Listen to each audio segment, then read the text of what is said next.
Podcast. Lo mejor está por escuchar.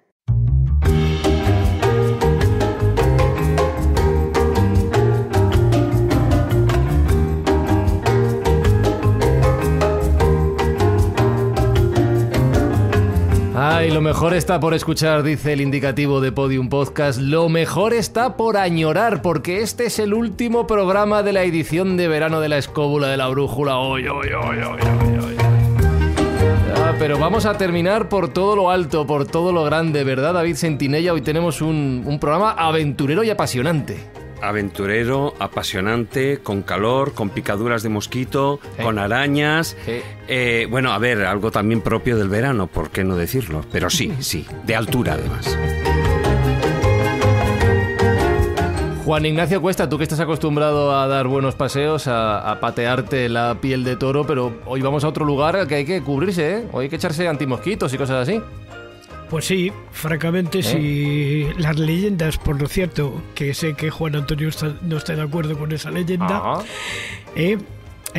son así, bueno, pues nos vamos al Mato Grosso, pero Juan Antonio no está de acuerdo. Ahora saludamos a Juan Antonio. Jesús Callejo, último programa de este verano ya, ¿eh? ¡Qué maravilla! ¡Qué alegría! ¡Qué alboroto! Con 3 peperos espadas, 3 aventureros, 3 expedicionarios. ¡Qué mejor para terminar, como se merece, esta temporada! Bueno, Marcos Carrasco y Carlos Canales están pues por ahí perdidos buscando bichos, buscando tarántulas gigantes, serpientes, lo que se han ido encontrando. Esperemos que estén bien y a ver si hay suerte y vuelven para la próxima temporada. Alberto Espinosa está pues apurando los últimos tragos del verano y un servidor, Fran Izuzquiza, deseando emprender esta aventura que va a ser tela.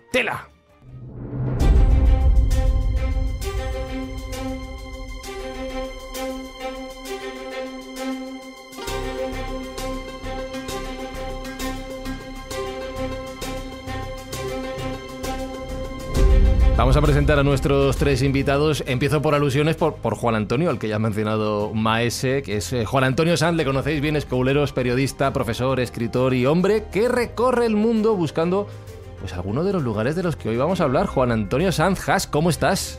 Pues muy bien, y sí, vamos a estar en uno de los sitios donde las perspectivas se pierden más incluso que en los desiertos o incluso en las regiones polares.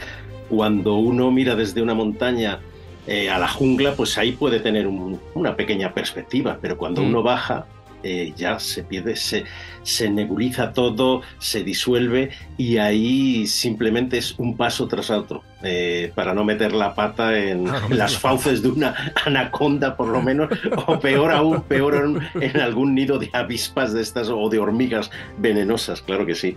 Por si acaso nos va a venir bien un médico, así que hemos llamado a Jesús Ejido, que es médico de día, escritor de noche, apasionado de la aventura y de las ciudades perdidas. Jesús, ¿cómo estás?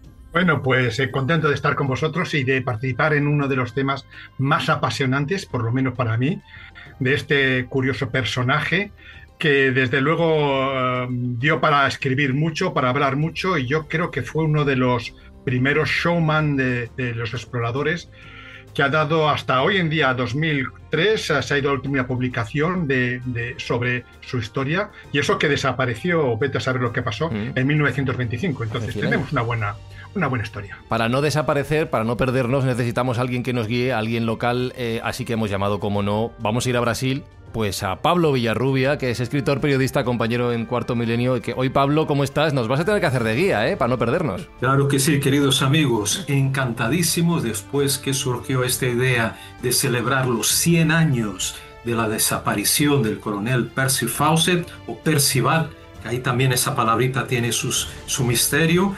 Pues yo encantado de estar con buenos amigos, excelentes amigos y más que amigos.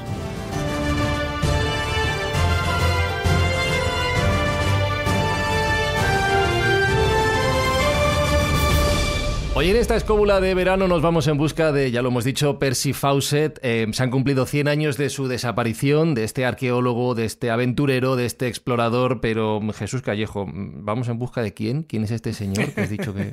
¿Quién es este hombre? Bueno, pues tan pronto se dice que es coronel como teniente coronel. No sé si llegó a coronel, luego nuestros compañeros lo dilucidarán. Pero bueno, estamos hablando de esos personajes emblemáticos de ingleses del siglo XIX que buscaban precisamente, entre el XIX y el XX, que buscaban ciudades perdidas.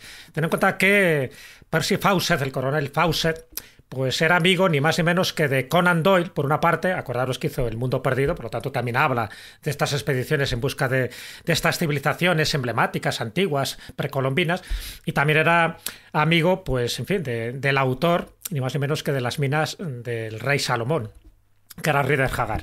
Entonces, bueno, dentro de esa perspectiva, dentro de esa mentalidad aperturista, este hombre que descubrió varios manuscritos, ahora hablaremos de uno de ellos, ¿no?, del famoso manuscrito 512, pero sí que se empeñó en descubrir pues lo que todo el mundo quiere descubrir, una civilización que nos reconduzca al pasado, que nos hable de una tecnología superior. El coronel Fawcett pensaba que tenía que ver con la Atlántida, con hombres blancos que estuvieron por allí habitando hace miles de años, y a partir de ahí, pues distintas expediciones que se hicieron. La última, la de 1925, de la que hablaremos, es la más emblemática porque es donde desaparece y donde surgen todo tipo de rumores, de leyendas y también de expediciones en busca de esa última expedición del coronel Fawcett. Así que ahí tenemos todo un componente, un caldo de cultivo apasionante, digno de cualquier novela o de cualquier serie de aventuras y, por supuesto, inspiración, entre otros, de Indiana Jones. Hablando de aparecer y desaparecer, ha aparecido Carlos Canales de repente. Carlos, ¿cómo estás? ¿Traes agua? Pues primero a ver si me oís, que no lo tengo tan claro, ¿eh? Sí, te oímos, te oímos. Sí, te necesitaba agua, necesito más que agua. Mira, me acabo de conseguir un poco de piña, porque es lo primero que encontraba aquí, tío. Carlos Canales con piña. Sí. Algo mal, van muchas cosas mal, por eso estoy con piña. Oye, estamos hablando si no estaría con cerveza. Sí, totalmente. Estamos hablando de la figura de Fawcett, Carlos, tan apasionante como estamos diciendo, como quizá un poco fantasioso este hombre.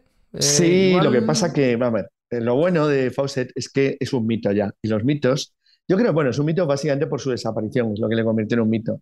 Y segundo, fíjate, eso es un mito que yo creo que Jesús y yo, en diversos programas nuestros desde los tiempos lejanos de La Rosa de los Vientos, si no lo hemos sacado como mínimo una docena de veces en programas semimonográficos o monográficos, y para qué hablar ya teniendo a gente como Pablo y a Rubia y explorador del Sartao.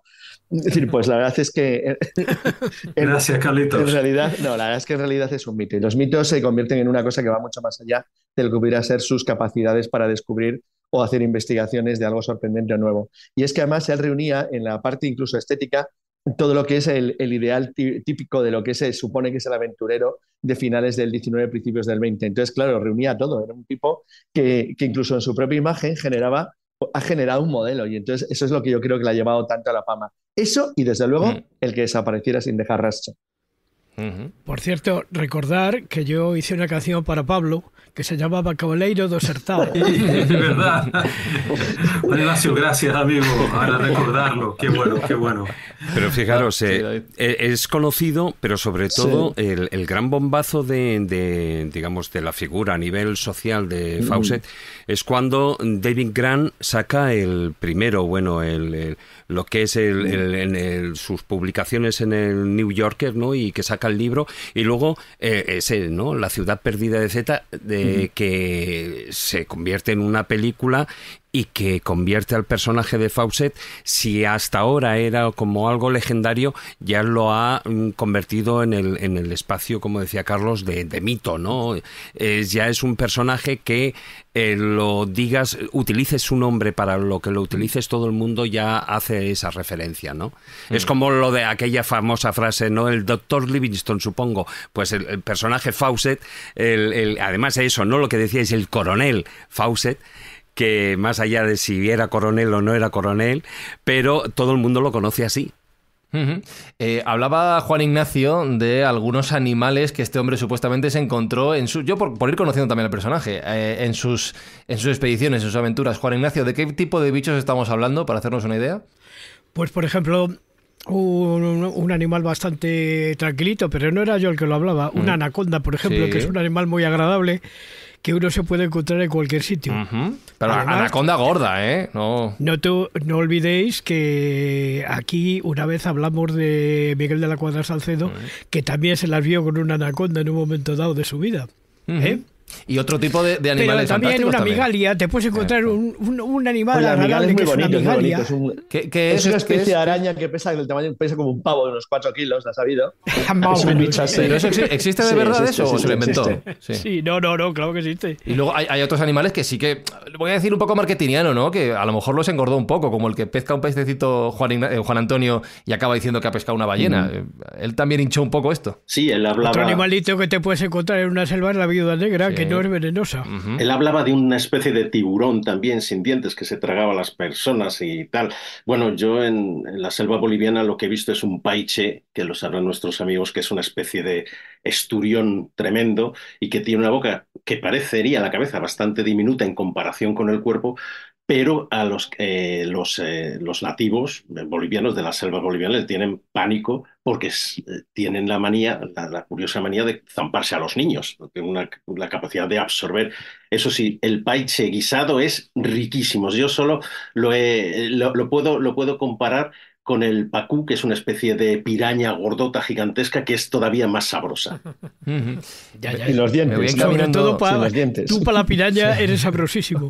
Sí, que me voy encaminando al momento de su desaparición, que es el ámbito de conversación de este programa, porque hay que entender antes de nada, Pablo, que Fawcett sí que tenía una habilidad para relacionarse con las tribus locales de los lugares que iba visitando, que iba explorando, y que tenía un objetivo, que era encontrar, de lo que hablábamos al principio, una ciudad perdida, un lugar perdido, Zeta. ¿Qué era Zeta? Sí, a mí no me queda muy claro, amigo Fran, porque parece que va cambiando de buscar una ciudad perdida. Sí, porque existen muchas ciudades perdidas, lo sabéis todos vosotros que estáis aquí, y especialmente en Brasil. Una de ellas, podría ser...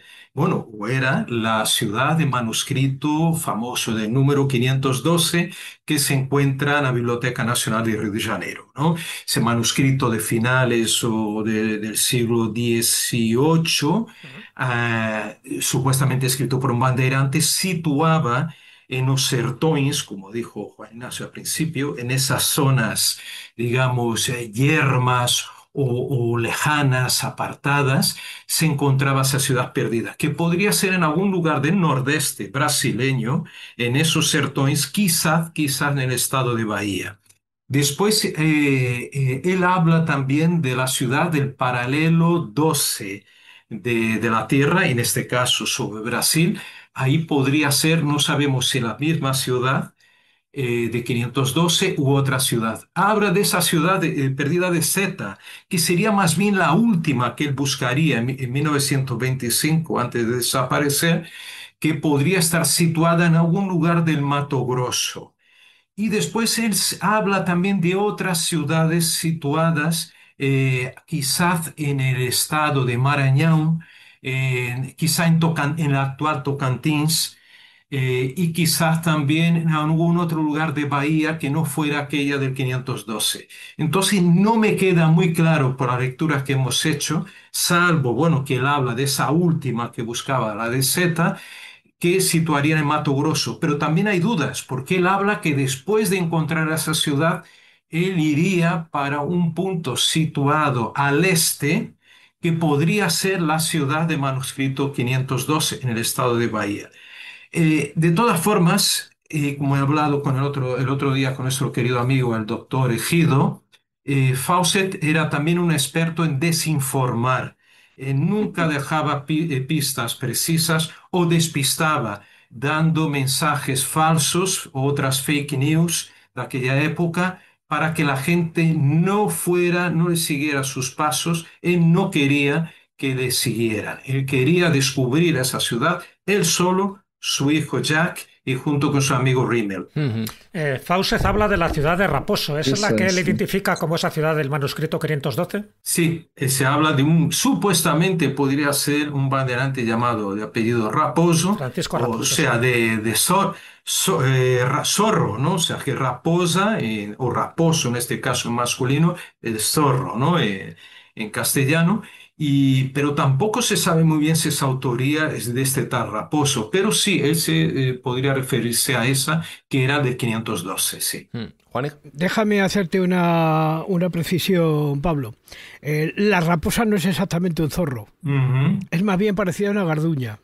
Ah, sí, eso no sabía. Ujú. Sí, una garduña grande. Esa es la raposa y tal, porque a mí, mi tía Juana en el Escorial, me asustaba con las raposas. La raposa. Y yo he conocido y he visto raposas. Ajá. Eso sí, ya disecadas o pasada por esta taxidermista. Ya lo da Yo miedo. sí las he conocido. Muy bien, muy bien, muy El bien. caso es interesante lo que dice Pablo, ya con esto voy al tema de la desaparición y suelto la pelota completamente. Jesús, tengo entendido que Fawcett se marcha a Brasil a buscar estas ciudades, pero que deja un mensaje antes de desaparecer que dice, oye, que si desaparezco no me busquéis, ¿eh? No vengáis a por mí, no os molestéis. Y desaparece hace 100 años, en mayo de 1995, Jesús, Ejido me refiero. En este punto es cuando, como decía Carlos Canales, se convierte en leyenda. Sí, ahí se convierte en leyenda. Déjame un poco, porque la vida de Fawcett es tan sumamente ahora ya volvemos atrás, sí. fantástica que yo me centro un poco entre 1920 y 1925.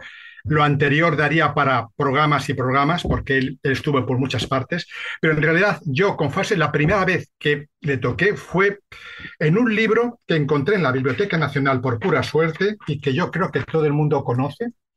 Lo estás enseñando a cámara, pero no se ve bien, está difuminado. No, se ve una cosa ahí. Échalo para atrás, un poquito para atrás. ¿Qué pone Mira, ahí? mira. Da igual, si estamos... Fawcett. Escucha, si esto iba a decir que no se ve, que Vale. estamos en un podcast. Bueno, Exploración Fawcett. Este libro, Exploración Fawcett, fue el libro de Fawcett, el libro que cuenta la historia. Él no la cuenta su hijo Brian, 25 años después de la desaparición. Entonces, este es el primer libro, es un libro que hay que coger con pinzas, en realidad, porque cuenta una historia preciosa.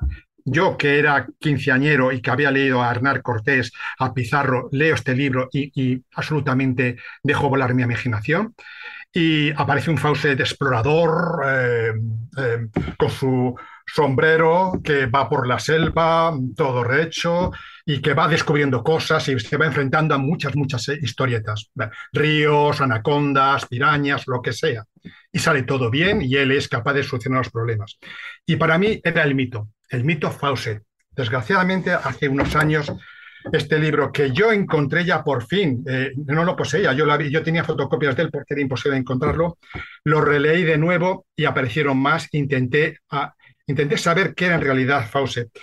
Fawcett era para mí, y yo creo que es la palabra, era un gran soñador, un magnífico soñador, un explorador que tenía un sueño que yo considero imposible, sin argumentos, sin base, pero soñaba y luchó por ese sueño. Y murió y desapareció. Y ese fue su gran boom. Es decir, el boom de un explorador es encontrar su sueño o desaparecer por él. No tiene sentido, uy, me equivoqué, vete al carajo. No era eso. Y él lo consiguió. Y consiguió pasar a ser mito. Pero en realidad ese mito tiene muchas partes oscuras y creo que con Pablo he discutido mucho, hemos hablado mucho del tema.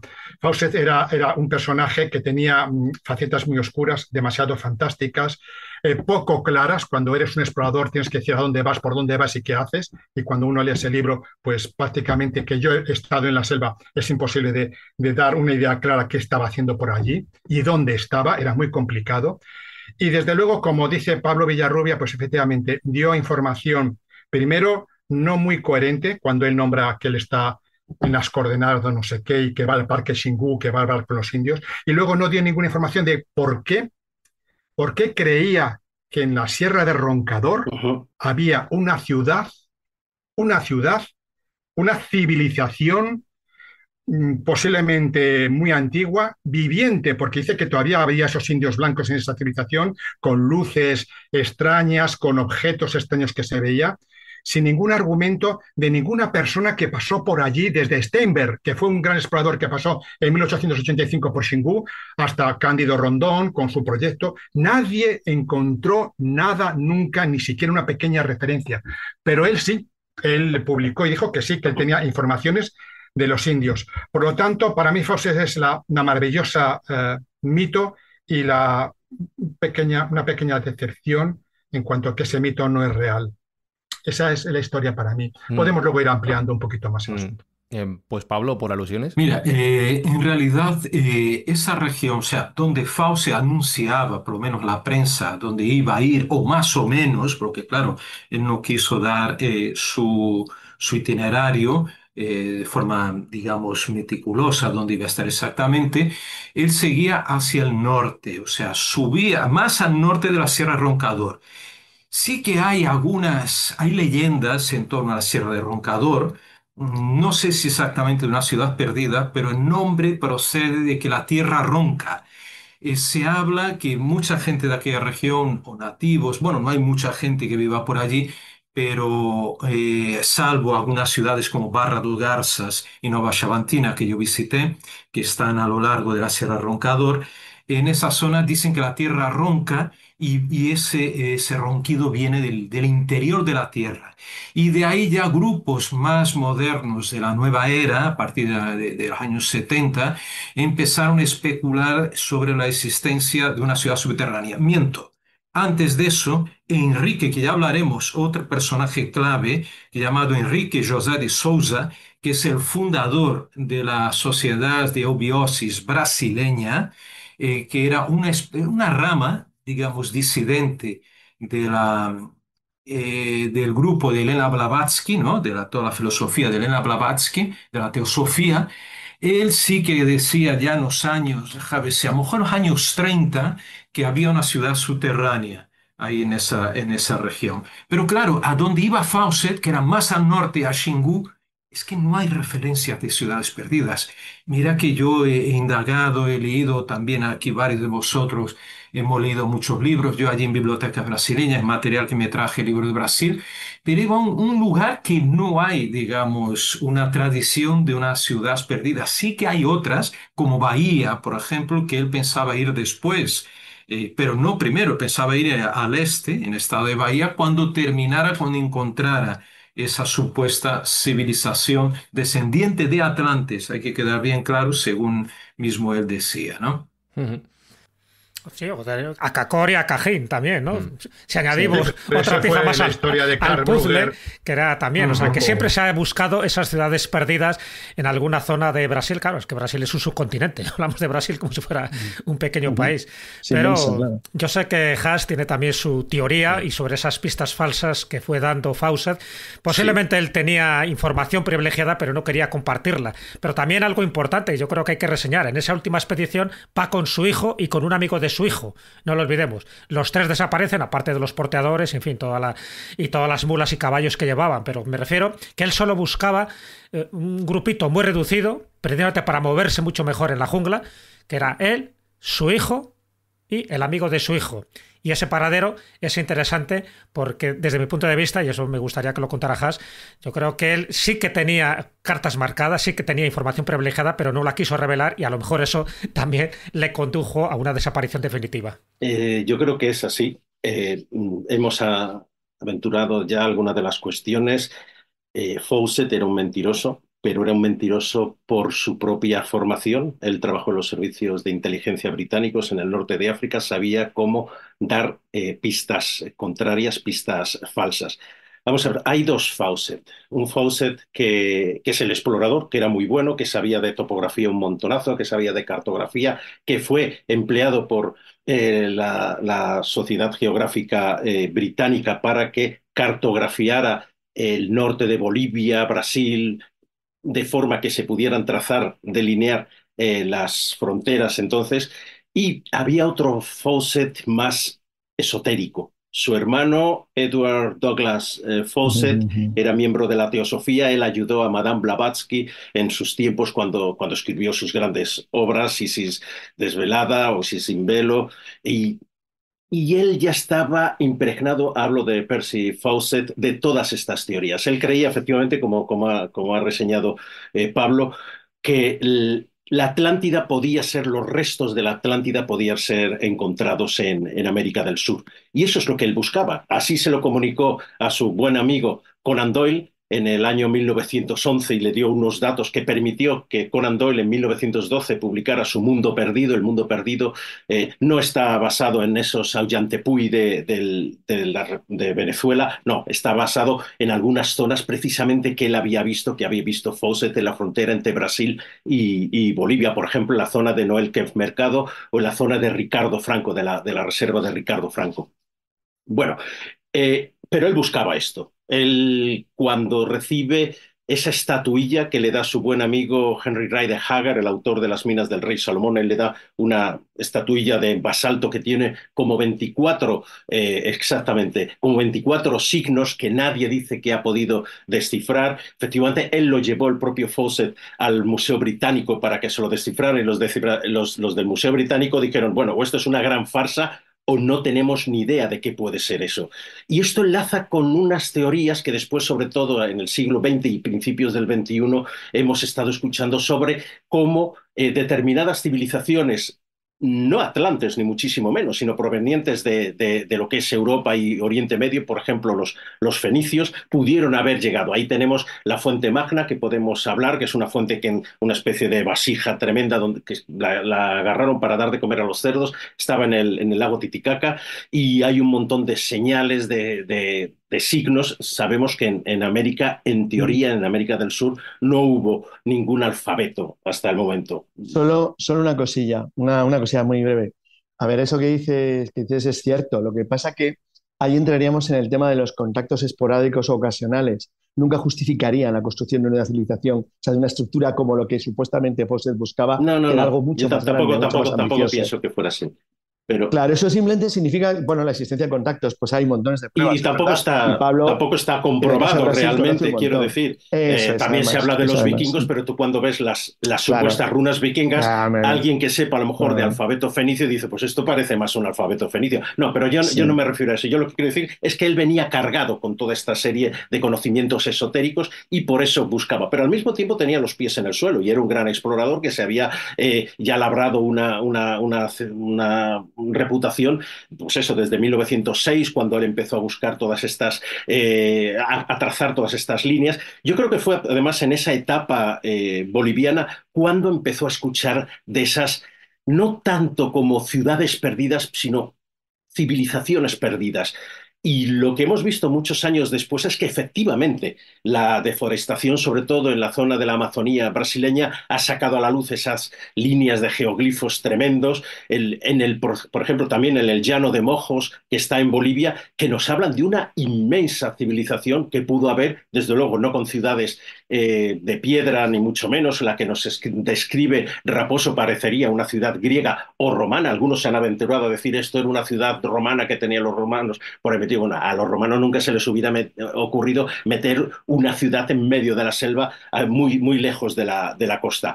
Pero Fawcett empezó a escuchar sobre esto. Él había escuchado sobre el Dorado, por supuesto, había escuchado sobre el reino del Paititi, y él tenía una idea muy, muy interesante. Él recordaba que la Amazonía, el Amazonas, ¿cómo era conocido antes de que se le llamara Amazonas por aquellas tribus belicosas de mujeres? Sol y Moes. Y él decía, Sol y Moes viene de la palabra Suleimán, de Salomón.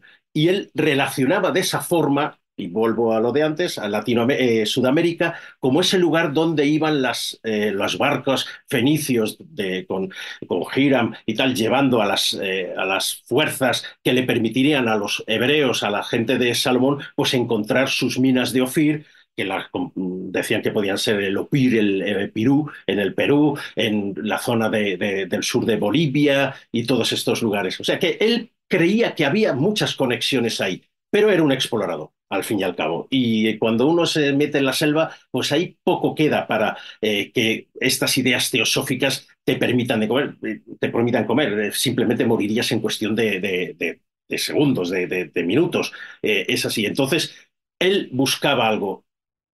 ¿Qué nos dijo cuando mandó esa última carta y dio incluso unas coordenadas, diciendo que está en el campamento del caballo muerto, donde años antes él había tenido que matar un caballo y tal, y que seguía hacia el nordeste, hacia la zona de Xingu? Pues en realidad, y según su propio hijo Brian, que es el que recopila en Exploration Fawcett todas las cartas, todos los diarios de Fawcett, en realidad él marchó hacia el noroeste. Esa es la teoría también, por ejemplo, que tiene un realizador que también estuvo en el Amazonas, de origen checo, Misha Williams, que es muy, muy interesante, y él habla que no, que lo que él buscaba estaba mucho más al noroeste, estaba hacia las sierras de Parasís y otros lugares ya muy cerca, mucho más cerca, en Rondonia, mucho más cerca de la frontera boliviana, y ahí es donde sí que aparecería toda esta área de la civilización de mojos, tienen otros nombres que se han ido dando a lo largo del tiempo, y entonces por ahí es donde, no tanto en el Xingu, donde efectivamente, como bien dice Pablo, de ciudades perdidas para nada, sino en el otro lado, donde había habido en el pasado contactos con los propios incas, con la expedición que en el 1400 y pico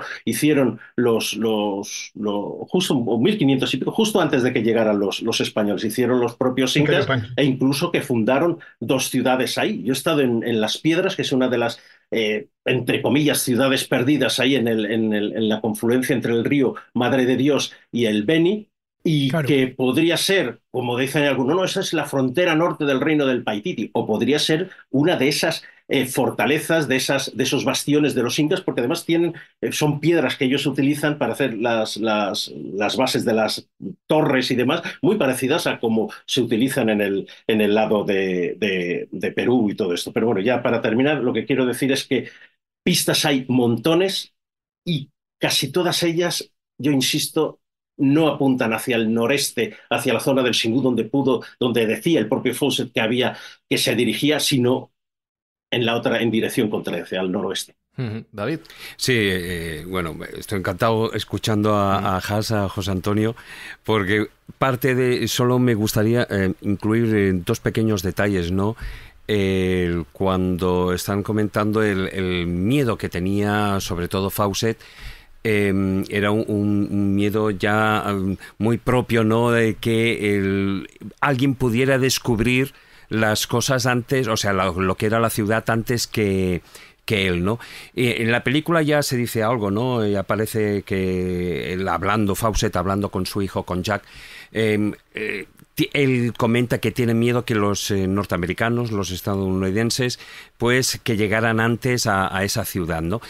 Pero ahí hay un doble camino. Por una parte, esa doble personalidad a la que José Antonio hacía referencia, ¿no? Por una parte, él dice que está preocupado por los indígenas, porque la forma de entrar de los norteamericanos, pues posiblemente fuera con fuego, ¿no? Con balas.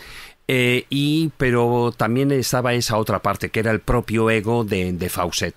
De hecho, había lo que podíamos considerar el principal rival, que él consideraba que era el principal rival, era un médico, un explorador estadounidense, que era Alexander Rice, que tenía algo que Fawcett le hacía falta, que era mucho dinero. De hecho, cuando Rice organizó la expedición en 1924, cuando Fawcett todavía estaba buscando dinero, ¿no? O sea, luchaba por financiar lo que sería esa última exposición, Rice utilizó dispositivos, equipos, aeronaves muy modernos. De hecho, en algún comentario diría que solo una de las radios que llevaba Rice pues costaba todo lo que le costó la expedición a Fawcett, ¿no? A nivel económico. Entonces, ese era un punto que cabe la posibilidad de que por qué él mintiera. Bueno, pues sencillamente para que evidentemente otros con muchos más posibles o más posibilidades económicas pues llegaran antes o lo descubrieran antes que él. Y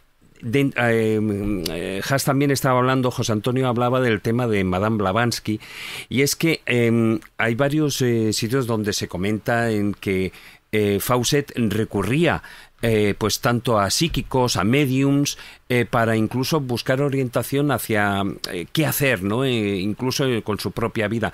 Cuando Fawcett, él conoce a Blavatsky cuando...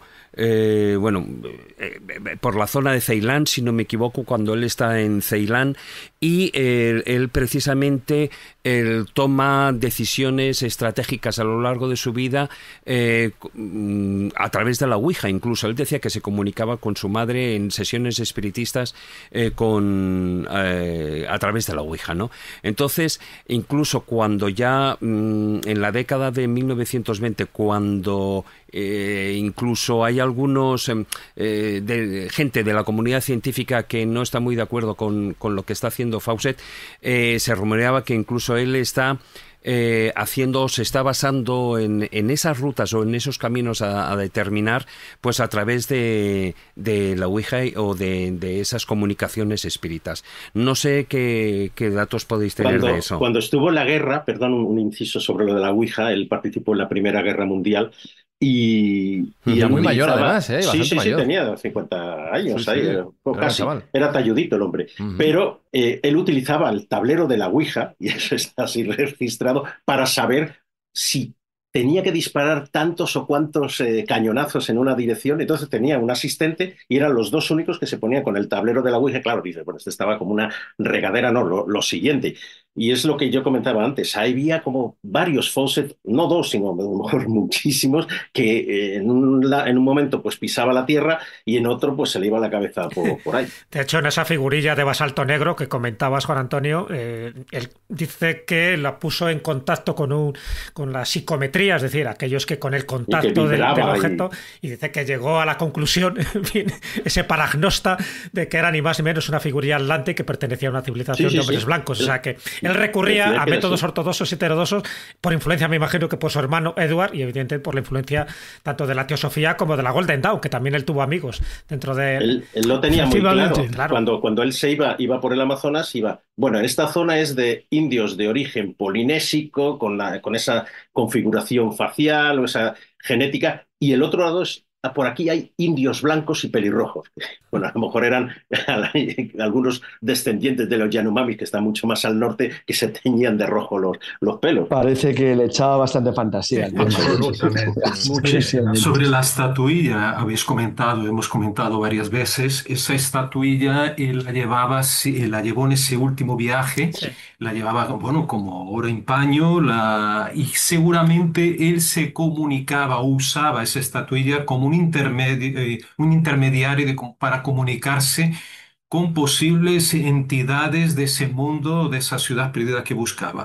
Lo curioso es el origen de esa estatua. Según cuenta él, se la regala, o por lo menos en el libro de Brian, se la regala Hagar Ryder, ¿no? El escritor, pero en realidad era del hijo del escritor, ¿no? De la famosa novela Ella, de la novela Las minas del rey Salomón, pues fue el hijo que vivió en Brasil, en Mato Grosso, que le regalan o lo compra a los indígenas o a alguien de la región y se la lleva a su padre, ¿no? Allá a Inglaterra, y después el padre, ya sabiendo y siendo amigo de Fawcett, se la regala a Fawcett. Para mí, mi impresión es que, claro, no hay una foto, hay dibujos de esa estatuilla. Dibujo realizado por su hijo Brian, además. Por su hijo Brian. Sí. Me da la impresión que podría ser una falsificación, esa estatua. Hombre, nunca más ha aparecido exacto. Muy bonito el dibujo, además, ¿no? Mira, está enseñando Jesús un dibujo a pantalla que luego ya colgaremos en redes sociales. Pero te digo, como he leído vosotros también muchas cosas, has elegido sobre Brasil en bibliotecas, no he encontrado nada parecido, nada semejante. Lo más parecido, un poquito ya remotamente, serían unas misteriosas estatuillas que encontré en el Museo Emilio Gelde de Pará, que en realidad eran reproducciones, por las verdaderas desaparecieron, o sea, fueron contrabandeadas de alguna forma o vendidas, que son figuras que muestran criaturas muy extrañas, seres monstruos, algunas figuras humanas de muy buena talla, que podrían asemejarse de alguna manera con esta, pero incluso se hablaba que esas estatuillas que vi allí en el Museo Emilio Gelde en Pará, en el estado amazónico de Pará, podrían tener mucha similitud con algunas culturas de Nicaragua, que yo también visité en el lago Managua, el lago Nicaragua, pero vamos a ver, y otra cosa, también hay un libro escrito por un tal Ottolenghi, creo que era un argentino, y el libro prácticamente entero está dedicado a intentar descifrar los 24 caracteres o símbolos que aparecen en la estatua. Eso me recordó mucho al librito aquel del padre Severino Machado, un padre español que creo que en los años 50 o 60 escribió un librito entero para dando su interpretación de la piedra del espacio de Alberto San Martín, de esa piedra supuestamente regalada por un extraterrestre, ¿no? A Alberto San Martín. También supuestamente en el puerto de Franceses parece que nuestro amigo Juan José Montejo menciona en otro lugar, no en ese puente aquí de Madrid, pero bueno, que es una extraña conexión, ¿no? Entre aquellos que buscan interpretar y dedican el tiempo de su vida a buscar en esos símbolos una respuesta muy amplia, quizás de una antigua civilización que mandaría un mensaje para nosotros para que no repitiéramos los mismos errores que cometieron en el pasado. Es un inciso sobre la estatuilla. Hay una de las versiones que dice que Rider Haggard o su hijo, quien fuera, la recibieron del que fue excónsul británico, O'Sullivan Better, que también visitó, lo sabes bien, Pablo, una de esas supuestas ciudades en esa zona. Sobre este Aldo Otto Longi, que era, como bien dices, brasileño, de origen hebreo, de origen israelí, pues él sí la identificaba como una escritura semítica muy, muy arcaica. Y yo he visto, sí, yo he visto, por supuesto, las fotografías de la estatua, y es en algunos aspectos muy, muy parecidos los símbolos a los que tiene lo que yo hablaba antes, la fuente magna, que se halló en Bolivia, efectivamente, sí. Y también de otro monolito. Es un monolito que también se halló en Bolivia y estaba en el Museo Arqueológico Nacional, que es medio perdido porque fue un desastre cuando estuve en aquellos años, y con una cruz que parecía como una cruz templaria, pero no tiene por qué ser templaria porque la cruz se utilizaba en todas esas zonas. Y en un costado del monolito, de esta especie de monje o lo que fuera, o sacerdote, aparecían también estos rayajos y tal. Y sí que es cierto que en el caso de la fuente magna lo examinaron y hubo un experto estadounidense, no recuerdo el nombre, que hablaba que era protosumerio, incluso dio una lista, unas frases tremendas. A mí me parece un poco aventurado esto, pero sí que es cierto que todo iba apuntando a ese origen semítico y tal. Claro, a Fawcett eso pues se pondría muy contento, pero al mismo tiempo le estaba destrozando su teoría Atlante, que al fin y al cabo él creía que la Atlántida se encontraba en las cavernas de las que todos hemos oído hablar en Sudamérica. Estoy seguro de que Jesús también en la zona de Perú ha escuchado todas estas historias de las cavernas no atlantes, pero desde luego de una civilización muy antigua. La cueva de los tallos. Bueno, no es así. Una matización sobre la historia de O'Sullivan Barré, el cónsul inglés en Río de Janeiro. Esa historia no es real, la inventó un periodista que se llamaba Harold T. Wilkins. Harold T. Wilkins escribió un libro, un periodista muy fantástico. Yo creo que cuando escribía libros se fumaba alguna cosa porque desde luego sacaba unas conclusiones impresionantes, pero su libro sobre Misterio de Sudamérica es Lo que no debes creer nunca. El subtítulo es Nunca debes creer en lo que él dice él. Y él dijo que O'Sullivan Barré pues, se contactó con Fawcett en su momento. Fawcett tenía mucha relación con muchas personas importantes.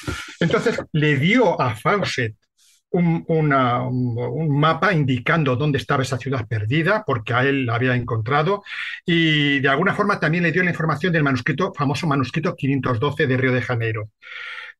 Barré nunca fue a alguna ciudad prohibida. El pobre hombre murió de una enfermedad de cáncer, un cáncer de laringe.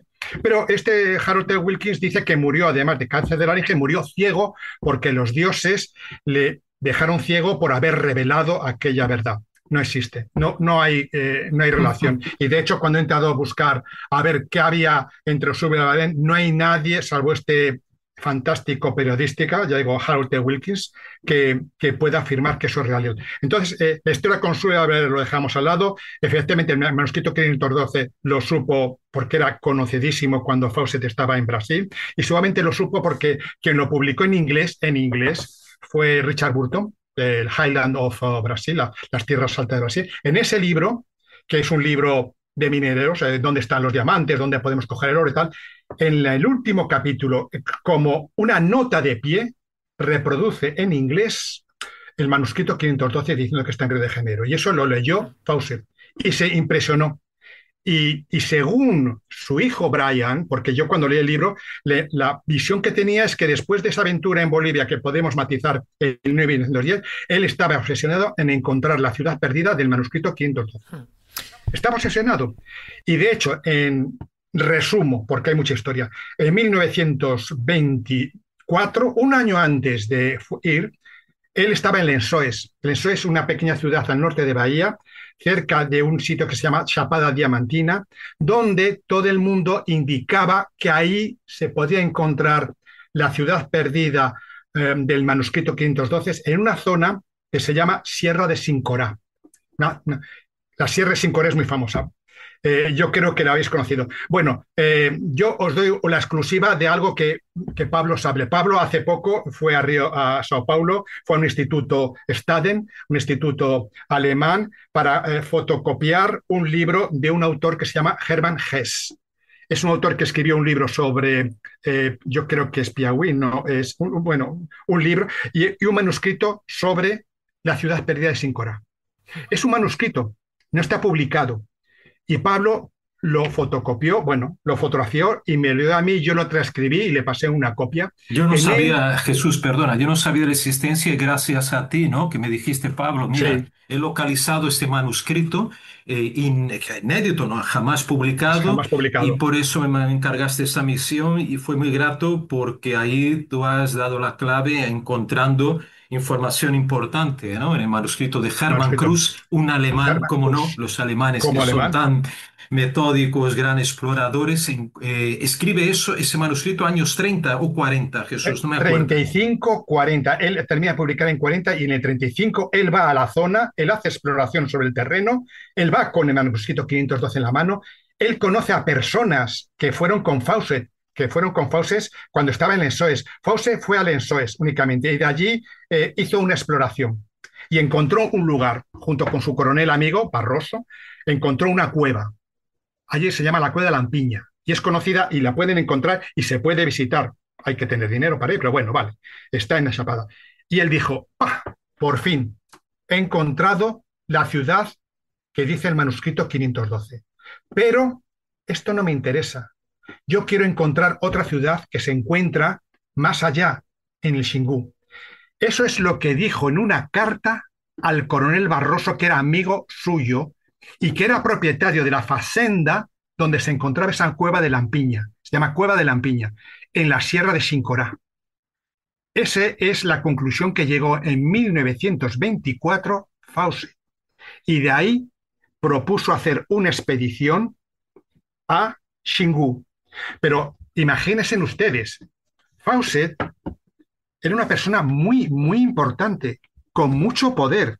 Estaba detrás de ellos la Royal Society Geográfica, estaba el gobierno británico, estaba el embajador de Inglaterra en Brasil, y nada menos y nada más que se fue a hablar con el presidente de Brasil, Epitafio Pessoas. Creo que se fue a hablar con Epitafio Pessoas, 1924. Vaya nombre, ¿no? Para un presidente. Ya, estaba pensando eso, sí. Pessoas. Epitafio. No quería interrumpir, pero...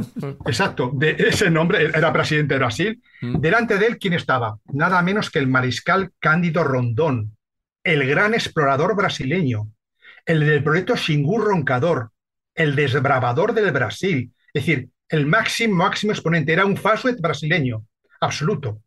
Y le dijo, señor presidente, así, he descubierto una civilización perdida y quiero que me financie la expedición. Fawcett debía tener un par bien puesto, porque o estaba seguro de que iba a encontrar aquello o se estaba tirando un moco delante de un presidente de gobierno. ¿Qué hizo Pessoas? Le dijo, oye, Cándido, tú eres el mejor explorador que tengo. Has estado en el Xingu, has hecho el proyecto Xingu Roncador, estás ahí desbravando, tú eres el máximo. ¿Qué hay allí? ¿Hay una ciudad perdida? Y Cándido Rondón dijo, ni de coña, ni de coña. Pero claro, Fawcett era Fawcett. Detrás de él estaba todo el imperio mediático de Asís de Chateaubriand. Asís de Chateaubriand era un señor poderosísimo que tenía múltiples conexiones con New York Times, Washington Post, Daily Telegraph y con muchos proyectos de allí, de periódicos y revistas. Y él financió a Fawcett para que fuese a encontrar la ciudad perdida. esa expedición de Fawcett era o la encuentro o acabo, porque detrás de él había multitud de gente que estaba allí. Y es la primera expedición que se retransmite directamente. Él enviaba, correspondía cada vez que paraba, enviaba una cosa. Y detrás de él, ¿quién estaba compitiendo con Fawcett para encontrar otra cosa? Alexander Rice, el otro explorador, el americano, no el inglés, el americano. Alexander Rice, que buscaba... Alexander Hamilton Rice. Hamilton Rice. Era el gran explorador. Él iba con el mejor sistema de comunicación en esa época, 24. Era increíble. Él iba con 2 aviones Curtiss, hidroaviones, aquellos que podían aterrizar en medio de nada, de lagos. Y él no se fue a buscar la ciudad perdida. Adivinar qué buscaba Rice. El mito de las Amazonas. Ah, bueno, creí que ibas a decir, porque también iba buscando era más listo, quería montar un harén, posiblemente. Iba buscando también las minas perdidas de Muribeca, que no lo hemos comentado aquí, pero que antes hemos hablado de las minas del rey Salomón, pero también se pensaba que había unas minas con muchas riquezas de oro y por lo tanto era una ciudad con una buena mina para aprovecharse de todo ese oro, ¿no?, que podía suministrar. Con lo cual yo creo que está el mito del Dorado, el mito de las Amazonas y el mito de las minas perdidas de Muribeca, que algunos las asociaban con las minas del rey Salomón, ni más ni menos. O sea que fijaros qué caldo de cultivo. El mito del Dorado es curioso porque es una pequeña cosa. El Gabriel García Márquez, el escritor, ¿no?, él comentaba que la leyenda del Dorado era un invento de los indígenas americanos para engañar precisamente a los españoles y así evitar la conquista. Eso era lo que el Premio Nobel de Literatura comentaba. Era un poco... yo tengo... hay un libro por ahí del mito del Dorado, hay gente que va en contra y a favor. El Dorado existía. El Dorado ha existido. Claro. Que yo sepa, la laguna de Guatavita existía y el mito del señor que se veía con oro y demás también existía. La laguna de Guatavita en Colombia es el punto central. Lo han drenado para buscar el oro. Claro. Las minas de Muribeca es una historia apasionante. Daría para un programa porque las minas, porque la buscaron y rebuscaron muchas veces y esas minas nunca se han encontrado. Y eran minas de plata. Exacto. Las minas de plata, ¿de acuerdo? De Muribeca, las grandes minas de plata que nunca se han encontrado. El manuscrito 512 es el mito por excepción y yo creo que es un programa aparte. Yo creo que Fawcett buscaba eso y se dio cuenta que allí en eso pues no había esa ciudad perdida, ni siquiera estaba en la cueva la ciudad perdida. Pero él lo dijo, y además el guía que le acompañó, que se le recoge en este libro, porque este señor recoge datos, recoge cartas que envió a Fawcett al coronel que estaba allí, que era el propietario, cartas que envió a Nina diciendo que bueno, que Nina era la mujer de Fawcett. Nina era la mujer, pero Nina era una persona muy peculiar. Ella habló con Fawcett hasta su muerte, en los años 50. Todos los días hablaba con él. Yo dije, bueno, si hablas con tu marido, podría decir a tu marido que diga dónde está para buscarle, porque desde 1928, desde Diot, ese explorador que quería hacer un showma, hasta 50.000 personas que han pasado por ahí jurando y gritando de que Fawcett era un hijo, que no era el hijo de Fawcett, que Fawcett estaba en Lima, que no estaba en Lima. Es decir, las tonterías y las cantidades de versiones que ha habido desde 1925 hasta hoy en día, ese Williams Misha, ese señor es un periodista checo.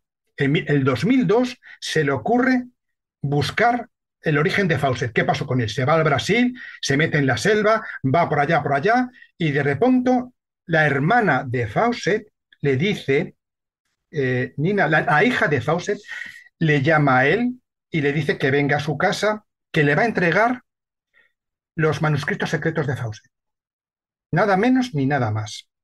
Y según él tiene acceso durante un tiempo a correspondencias secretas de Fawcett. Y con eso hace una obra que se llama Amazonia, que es una obra de teatro, pero en sus primeras 30 páginas relata todo lo que él ha encontrado sobre Fawcett. Ese señor vive todavía. Él tuvo acceso a unos diarios secretos. Yo creo que en realidad Brian contó lo que tenía que contar para limpiar la imagen de Fawcett, porque en ese momento, en 1953, Fawcett era considerado como un soñador que hablaba con los muertos o con los de más allá. Y la Royal Society Geographic pues es muy, muy seria y no va a decir, oiga, que es que un explorador se le fue la pinza y se perdió allí y engañó al mismo presidente de la República de Brasil. No podía decir. Lo protegieron mucho y de hecho su muerte lo protegió más, si es que murió o no. La cuestión es, ¿cómo un señor se mete en esa aventura con su hijo al lado? Para mí, ese es no sé, Calleja, lo que pensarás, pero es tu hijo. A ver, y te metes esa es la en una clave, historia. esa es la otra parte de Fawcett, la teosofía. claro, para mí esa es una Se clave. dejaba llevar por Hay estas dos claves cuestiones. importantes. ¿Os acordáis que al principio he dicho que yo creo que él va con las cartas marcadas? Que él sí sabía que había un tipo de ciudad perdida. O sea, no se echaba un farol y nadie se juega la vida con un farol, y menos alguien con la experiencia y la veteranía que tenía Fawcett. Entonces, para mí hay dos pistas muy claves. Primero, que vaya con su hijo Jack. Y su hijo va con su amigo del alma, ¿no? Es muy curioso ya. Y segundo, buen amigo del esa alma. carta que dirige a Nina. A ver, acordaros, y yo creo que vamos a entrar en esa parte donde él desaparece y luego las hipótesis sobre su encuentro de los huesos o no huesos. Pero imaginaros, ya estamos en abril de 1925, él envía esa carta a Nina y en esa carta dice algo muy interesante. Espero contactar con la vieja civilización en un mes. No debes temer que fracase. En fin, fijaros esos dos datos. Que envíe esa carta. ¿Para qué va a mentir a su mujer? No tiene ningún sentido. Puedes mentir a otro tipo de autoridades o de instituciones.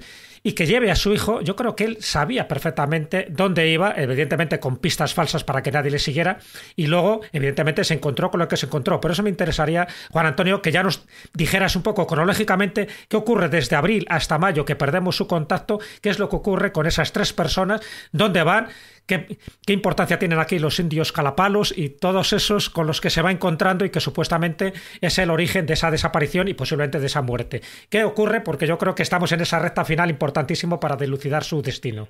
Pero no solo, me gustaría otra carta que él envía, y que está incluida en su libro por Brian, por su hijo.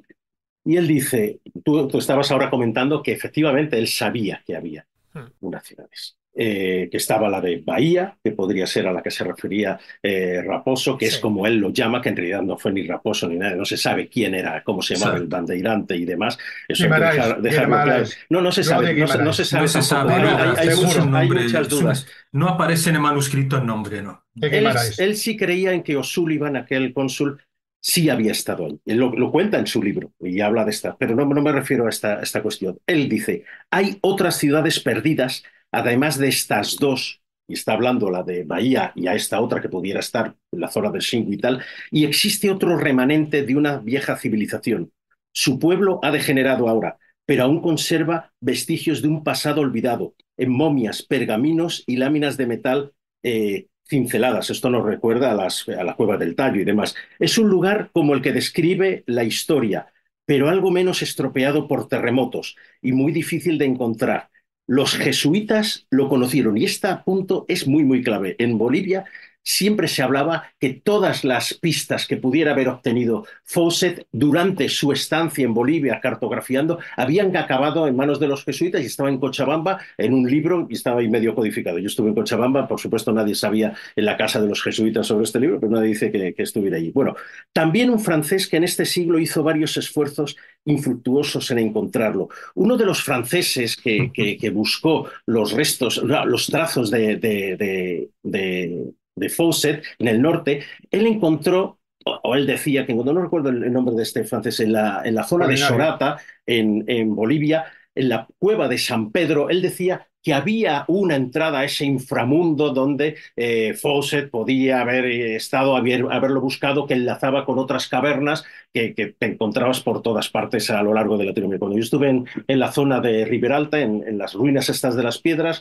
la señora Rufina, que fue una indígena que nos guió a mi amigo Gabriel Barceló y a mí hasta esas ruinas, ella nos decía que sí, que habían estado aquí americanos gringos que decían que las cuevas iban hasta Cusco, por saco de distancia. Bueno, yo creo que esto es lo que buscaba realmente Fawcett y por eso había preparado durante tanto tiempo a su hijo Jack para que fuera una especie de, si no sacerdote, tipo y ya podemos recordar las novelas de Rider Haggard sobre Ayesa y ella y tal, pero algo parecido. Él, por supuesto, yo no estoy de acuerdo con nada de esto, pero esto es lo que él pensaba. Y por eso en 1925, partió de la ciudad de Cuyabá, que es, Pablo, Jesús lo conocéis perfectamente, conozco, claro. Y partió hacia el norte. Yo creo que además podéis contarlo mucho mejor, porque yo no he estado en Cuyabá, es uno de mis sueños, estar en Cuyabá. Con dirección al campamento del Caballo Muerto, que es ya donde se deshace de sus últimos porteadores y prácticamente va solamente con su hijo, Jack, y con Raleigh Rimmel, el amigo de su hijo. Tenían 22 años, o sea, eran jovencísimos, estaban muy bien preparados. Y ya en la última carta, pues también cuenta que Raleigh tenía problemas en una pierna y tal, estaban muy nerviosos en ese sentido. Y después lo que se escucha es que a lo lejos hay como una humareda, eso lo cuentan los indígenas que había dejado atrás, y eso significa que los indios de esa zona, de los indígenas, podrían haber hecho alguna captura importante. O sea, que podrían haberlos matado. Hablan de los calapalos, que fueron con los que se encontró después, y Pablo, puedes contar el tema de los huesos, que es muy interesante. De Vilas-Boas, de Vilas-Boas, sí, y tal. Se hablaba de los indios murcegos, que eran terroríficos, que había caníbales, y se empezaba a contar todo eso que podían venir de esas leyendas del Xingu. Pero yo insisto y me quedo con la opinión de Misha Williams, que sí que habló con la hija de Fawcett, que sí que habló con su familia, que yo no sé si recibió ¿cómo se llama? Un cofre lleno de manuscritos, Eso es lo que él dice, pero lo que él dice. claro, pero que él apunta a que efectivamente habría habido alguien en 1932 que sí habría visto a Fawcett, que no iba buscando a Fawcett, que era un explorador suizo, Stefan Ratting, y él habla que se encontró a esto. O sea, él... bueno, puede decir que no, yo puedo decir que no, puedo decir que sí. No es esa la cuestión a la que voy. A lo que voy es que apunta este hombre a un sitio que ya han dicho otros exploradores que podría haber sido la dirección de Fawcett, que era el río Juruena. Y toda esa zona, o Juruena, en torno al río Sangüe, a Telespires, y ya estamos hablando de otra dirección.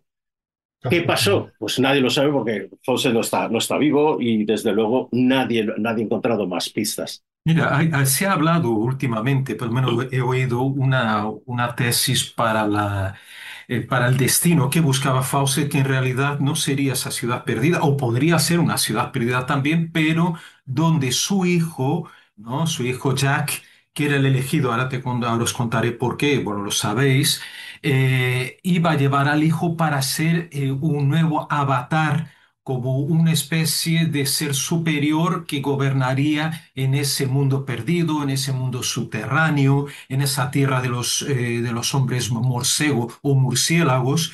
Y eso también viene de ser cierto lo que cuenta Brian Fawcett, el hijo, en su libro, en uno de sus libros. Cuenta que Fawcett en 1903, ¿no? Fawcett esperaba a Nina Patterson, su mujer, que venía, creo que no sé si de Inglaterra, embarazada de 6 meses de Jack, de este hijo que desaparece con él y junto con Rimmel, el amigo, en 1925, en mayo, ¿no? Entonces, ahí misteriosamente aparecen unos monjes budistas procedentes del norte de la India. Eso estoy hablando en Ceilán, en Sri Lanka. Yo incluso fui allí, Ceilán. no solo expresamente, pero también para investigar el tema Fawcett, porque él vivió allí, pero por ver otros lugares como el Pico de Adán, que es una cosa maravillosa. Bueno, y entonces aparecen esos monjes que dicen que son astrólogos. Y ellos vienen para recitarle o decirle una profecía a él y a Nina, de que aquel niño que nacería sería en el vientre de Nina, reencarnaría el espíritu de un gran espíritu, de un ser muy espiritual, y que este niño sería el padre de una nueva raza, entre comillas, como ellos contaron, ¿no? Ellos prognosticaron que nacería el día 19 de mayo de 1903 y, según Brian, realmente nació en esa fecha, 19, que era el día de Buda. Hay que recordar que Fawcett era budista. Era budista, practicaba el budismo, no sé si Nina era también. Y entonces esos monjes solo vinieron para decirle esto y desaparecieron. Desaparecieron. Y de ahí venimos ya, de 1903 pasamos a 1925, hablando que hay algunas referencias que he leído en varias páginas de internet, tengo que verificarlo, de que él iba para crear una nueva civilización o una secta, decían otros, crear una secta en aquel lugar. Y lo curioso es que realmente existe una secta en Mato Grosso, más al sur, donde desaparecieron Nova Xavantina, y yo fui ahí. Se trata del templo, son varios templos, creo que hay 3 o 4 templos en Brasil de la Sociedad Brasileña de Obiosis, que mencioné antes, cuyo líder era José, ay, caramba, ahora se me va el nombre, Enrique José de Sousa. Enrique José de Sousa, que ya falleció hace tiempo, que crea esa disidencia de la teosofía. Entonces llego en 2004 a orillas del Río de las Muertes, el mítico Río de las Muertes, donde hubo muchas matanzas, no solo de indígenas, pero también de bandeirantes, garimperos que intentaron entrar en ese territorio indígena, que sería el paso para el Xingu, la mítica región de Xingu, y me encuentro un templo con columnas tipo griegas y tal, allí en medio de aquella zona semiselvática. Allí es un cerrado que llaman, es vegetación baja, arbustos, pero también, y hay montañas, ¿no? Ahí sigue la Sierra Roncador. Y me encuentro a un señor, creo que era Antonio Leitão, un portugués, que era el líder de ese grupo de la obiosis, por lo menos de ese templo, y una sacerdotisa, que yo escribí un artículo, creo que en 2005, pues más allá, sí, era la sacerdotisa, era Edenir Bretas, que era la sacerdotisa del templo, y ellos decían en aquel momento, que en el 2004, que según las profecías que ellos recibían de Enrique José de Sousa, que conocía toda la historia de Fawcett, decía que Maitreya nacería allí en Nueva Xavantina, en 2005, y sería una mujer, sería de sexo femenino. No sabemos, ellos nos dan muchas pistas, no sabemos si nació o no, y tiene mucho que ver también con Fawcett por el tema de las ciudades perdidas. Primero decía que esa zona, Nueva Xavantina, era un chakra de la Tierra, y que allí sería la proyección terrestre de Shambhala, que existiría dentro de la Tierra según las enseñanzas de Enrique José de Sousa, inspiradas también en Elena Blavatsky. Entonces vemos que la historia se complica a tiempos modernos, viene coleando. Y voy a decir algo más para los escobuleros, que les va a encantar seguro. Una anécdota increíble, que en Barra do Garças, que está en Mato Grosso, estamos hablando de Mato Grosso, que está más al sur de Nueva Xavantina, yo entré en contacto con doña Teresinha que era Luckner, que era la esposa de Udo Oscar Luckner, que nuestro amigo doctor Ejido conoce muy bien la historia. Udo Oscar Luckner era un nórdico, no, ahora no me acuerdo si era de Noruega, yo creo que era noruego él, que también llamado por la historia de Fawcett, se instala en Barra do Garças, a las afueras de Barra do Garças, porque él creía que ahí había, en la Sierra ¿No Roncador... era danés, Pablo? ¿Cómo? Creo que era danés, ¿no? Era danés, Que era danés, me parece, ser, era no danés. estoy seguro, era nórdico este hombre. Ujú. Pues fíjate, pasa a vivir ahí en los años 60 ya, creo. Él había estado antes en Perú, en Machu Picchu, buscando también la Coricancha, pero se instala. Él dice que el lugar para él más potente desde el punto de vista energético, espiritual, era la Sierra Roncador. Se instala ahí y él dice que tiene contacto con unos seres que viven bajo tierra. Y ahí aparece un personaje, otro personaje increíble, que se suma a toda la historia de Fawcett de Ciudades Perdidas, que es Timothy Patterson, el sobrino nieto de Nina Fawcett. Yo conozco también la historia a través de una amiga íntima de Timothy Patterson, y que el doctor Ejido conoce, que es Margherita de Tomás, una periodista, creo que de la RAI italiana, que es mi amiga, que conocí en 2004, allí en un congreso en Barra do Garças, y ella viajó muchas veces con Timothy Patterson, sobrino nieto de Fawcett. Y él decía lo siguiente, que Fawcett vivió hasta los 90 años, en la sierra, en el interior de la Sierra de Roncador, en esa ciudad perdida, y que se había convertido en una especie de dios, semidios, para esos habitantes del mundo subterráneo. De Jack Fawcett, creo, si no me equivoco, dijo que murió atacado por unos indios. por los indígenas, posiblemente los calapalos o otros de la ciudad región. de Ibet se llamaba. Era la ciudad de sitio. Ibes, exactamente. Es una historia rocambolesca, fascinante. Pero lo que quería decir, la anécdota principal, es que llego al templo de Ibes en Barra do Garças. Ya había muerto Udo Oscar Luckner, que era el gran hierofante, él mismo se autonombró hierofante del templo de Ibes.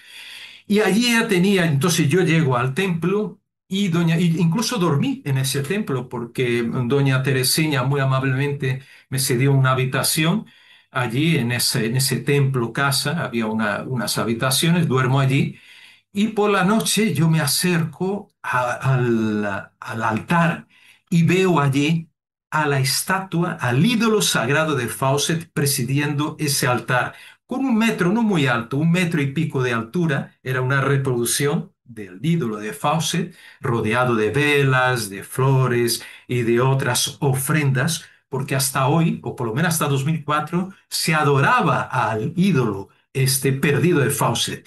La gente me preguntará, bueno, Pablo, ¿y qué pasó con el ídolo? Dicen, y he leído, creo que en alguna obra de Orlando Villas-Boas, que aparentemente podría ser pariente de Antonio Villas-Boas, el primer abducido de la historia moderna de la ufología en el año 57, y ahí juntamos más elementos mágicos, místicos o ufológicos. Orlando contaba, Villas-Boas, que el ídolo apareció en una aldea indígena, posiblemente fue de los Calapalos, y ese ídolo fue vendido, lo tenía un coleccionista de Cuyabá. Lo tenía y desapareció ahí la pista, ¿no? Con ese coleccionista. Entonces os cuento que el ídolo todavía seguía y tengo que ahora volver a contactar porque he visto a través de nuestra amiga Margarita de Tomás que doña Teresina está viva y quiero hablar con ella para que me cuente más detalles de esa historia. Hay muchas vertientes, esto es una locura, pero que nuestros amigos hablen. De Carlos también después, si me lo recuerdas, te hablo de la cuestión geopolítica que involucra a Fawcett, a la desaparición o la historia de Fawcett también, ¿no? Dale, maese, dale. Pablo, una preguntita que te voy a hacer. Vamos a ver, yo, como sabes, yo maqueté tu libro, La Guía del Brasil Insólito. Sin duda. Que está aquí detrás, que hablabas de todos estos temas, porque esa es la fuente que yo he tenido para conocer todas estas historias que estás contando. ¿Esto tiene algo que ver con la ciudad subterránea de Erk? No. ¿De alguna manera? No. Bueno, aparentemente no, porque Erx la sitúan en Uruguay, que también estuve, ¿no? Allí en el Uritorco. Otros en Uritorco, pero también hablan de Uruguay en Salto, en la región de Salto, y después en Uritorco se desplaza, que de eso he tratado también de ese tema en Cuarto Milenio. Y el tema es que, bueno, ahí se moderniza el tema, el mito de las ciudades perdidas subterráneas a partir ya de los 60-70 con el tema ufológico, ¿no? Digamos que entra el aspecto tecnológico en juego.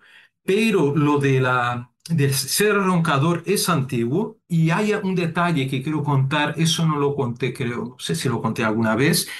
Pero en uno de mis viajes a Mato Grosso, yo llego a una zona que está más al sur de Rondonópolis, que ahí sí hay una ciudad perdida. No sé si Fawcett llegó, tengo que verificar. Yo no veo ningún lugar que haya estado él en Rondonópolis, que es una ciudad relativamente moderna, o unas inmediaciones por allí cerca. Pero llego a una zona que hay algunas fazendas, algunas haciendas pocas, muy poca población, y me llama la atención que hay una serie de Ayers Rock, de rocas, de monolitos parecidos con aquellos de Australia sagrados, con pinturas e inscripciones rupestres en su base. Pero hay una roca que me llama la atención. Es como una columna de piedra de unos 40-50 metros de altura, con una parte más gruesa arriba que recuerda un falo plenamente, esa figura y esa roca de color muy rojizo, y llego allí al final de tarde, me llama mucho la atención. Entonces encuentro los únicos habitantes de allí cerquita eran un fazendero, y veo a unos chicos y unos adolescentes y les pregunto, ¿y esta roca? A mí me llama mucho la atención. ¿Qué hay algo raro en esta piedra? Sí que hay, me dicen los chicos, y me dicen que ellos veían de vez en cuando una luz que surgía de la base de esta columna de piedra natural, subía esa luz muy brillante por la piedra hasta lo alto, hasta su cima, a esta parte más gruesa, y ahí se quedaba toda la noche alumbrando, hasta que de madrugada ya al amanecer iba bajando otra vez y se apagaba. Atención, eso me erizó los pelos. ¿Por qué? Porque Fawcett en su libro, o por lo menos a través de Brian, él menciona de que los indígenas conocían una montaña sagrada donde se encendía una luz o un lucero en determinada época del año y después desaparecía. Y era la señal de la existencia de una ciudad perdida. Entonces encontré ese eslabón perdido entre, ¿no?, la historia de una ciudad perdida y esa extraña luminosidad con esta roca. Yo prometí volver allí y fíjate que no pude volver hasta ahora. Mi sueño es volver a esa región, seguir hablando, buscando, fotografiando incluso los petroglifos y las pinturas rupestres, porque hay claves para otras cosas, para esas luces misteriosas, para otras leyendas. Posiblemente la población nativa ha desaparecido en su mayor parte. Hay pocos indígenas, pero hay allí. Pero igual, con suerte, rescatas a algún anciano que te puede contar leyendas. Pero ahí para mí fue la mayor conexión que pudo haber en relación a esa historia que contaba Fawcett, o por lo menos Brian la contaba en uno de sus libros. Yo no sé si esto que estás comentando guarda alguna relación, Pablo, pero hay un el escritor David Grant comenta que cuando él está siguiendo los pasos de Fawcett, él llega a una aldea cuicuro que está en el alto, ¿cómo se llama? La zona... Coliseo. Sí, en el Alto Xingu, que no me salía el nombre, ¿no? Entonces, allí hay un profesor, un norteamericano bastante conocido de la universidad, un arqueólogo de la Universidad de Florida, Michael Henkenberger. Entonces, él le mostró que había en el suelo, le enseña una depresión, digamos, en la tierra, que hay como un gran círculo concéntrico, ¿no?, en forma de fosos, ¿no?, y que alrededor habrá pues como unos 20 asentamientos precolombinos que, según las prospecciones, pues estarían entre el siglo IX y el siglo XVII, más o menos, ¿no? Entonces, todas esas zonas están conectadas por caminos, por calzadas. Muchas de ellas están trazadas en ángulo recto, ¿no?, según lo que son los 4 puntos cardinales. Y entonces... sí, es cierto que muchos de estos asentamientos ya se habían descompuesto, ¿no?, por me imagino, por la propia selva, ¿no?, por que se va comiendo todo lo que no, todas las construcciones, ¿no? Pero Heckenberger le comentó que estas ciudades se construyeron, ¿no?, además con un gran sentido de ingeniería, ¿no?, y que a nivel matemático incluso podían rivalizar con lo que podía ser la Europa de aquel momento. ¿Tú crees que guarda relación una cosa con la otra? Vamos a ver, David, has dado en el clavo. Yo creo que hiciste muy bien en recordarlo, porque el doctor Ejido y yo entrevistamos incluso en Madrid hace años, ¿no, Jesús?, a uno de los miembros de ese grupo de arqueólogos de Michael, que estaba integrado, ¿cómo se llamaba, Jesús? Era también danés, era el arqueólogo. ¿Dices de Parisen? Parisen, No, exacto, Parisen.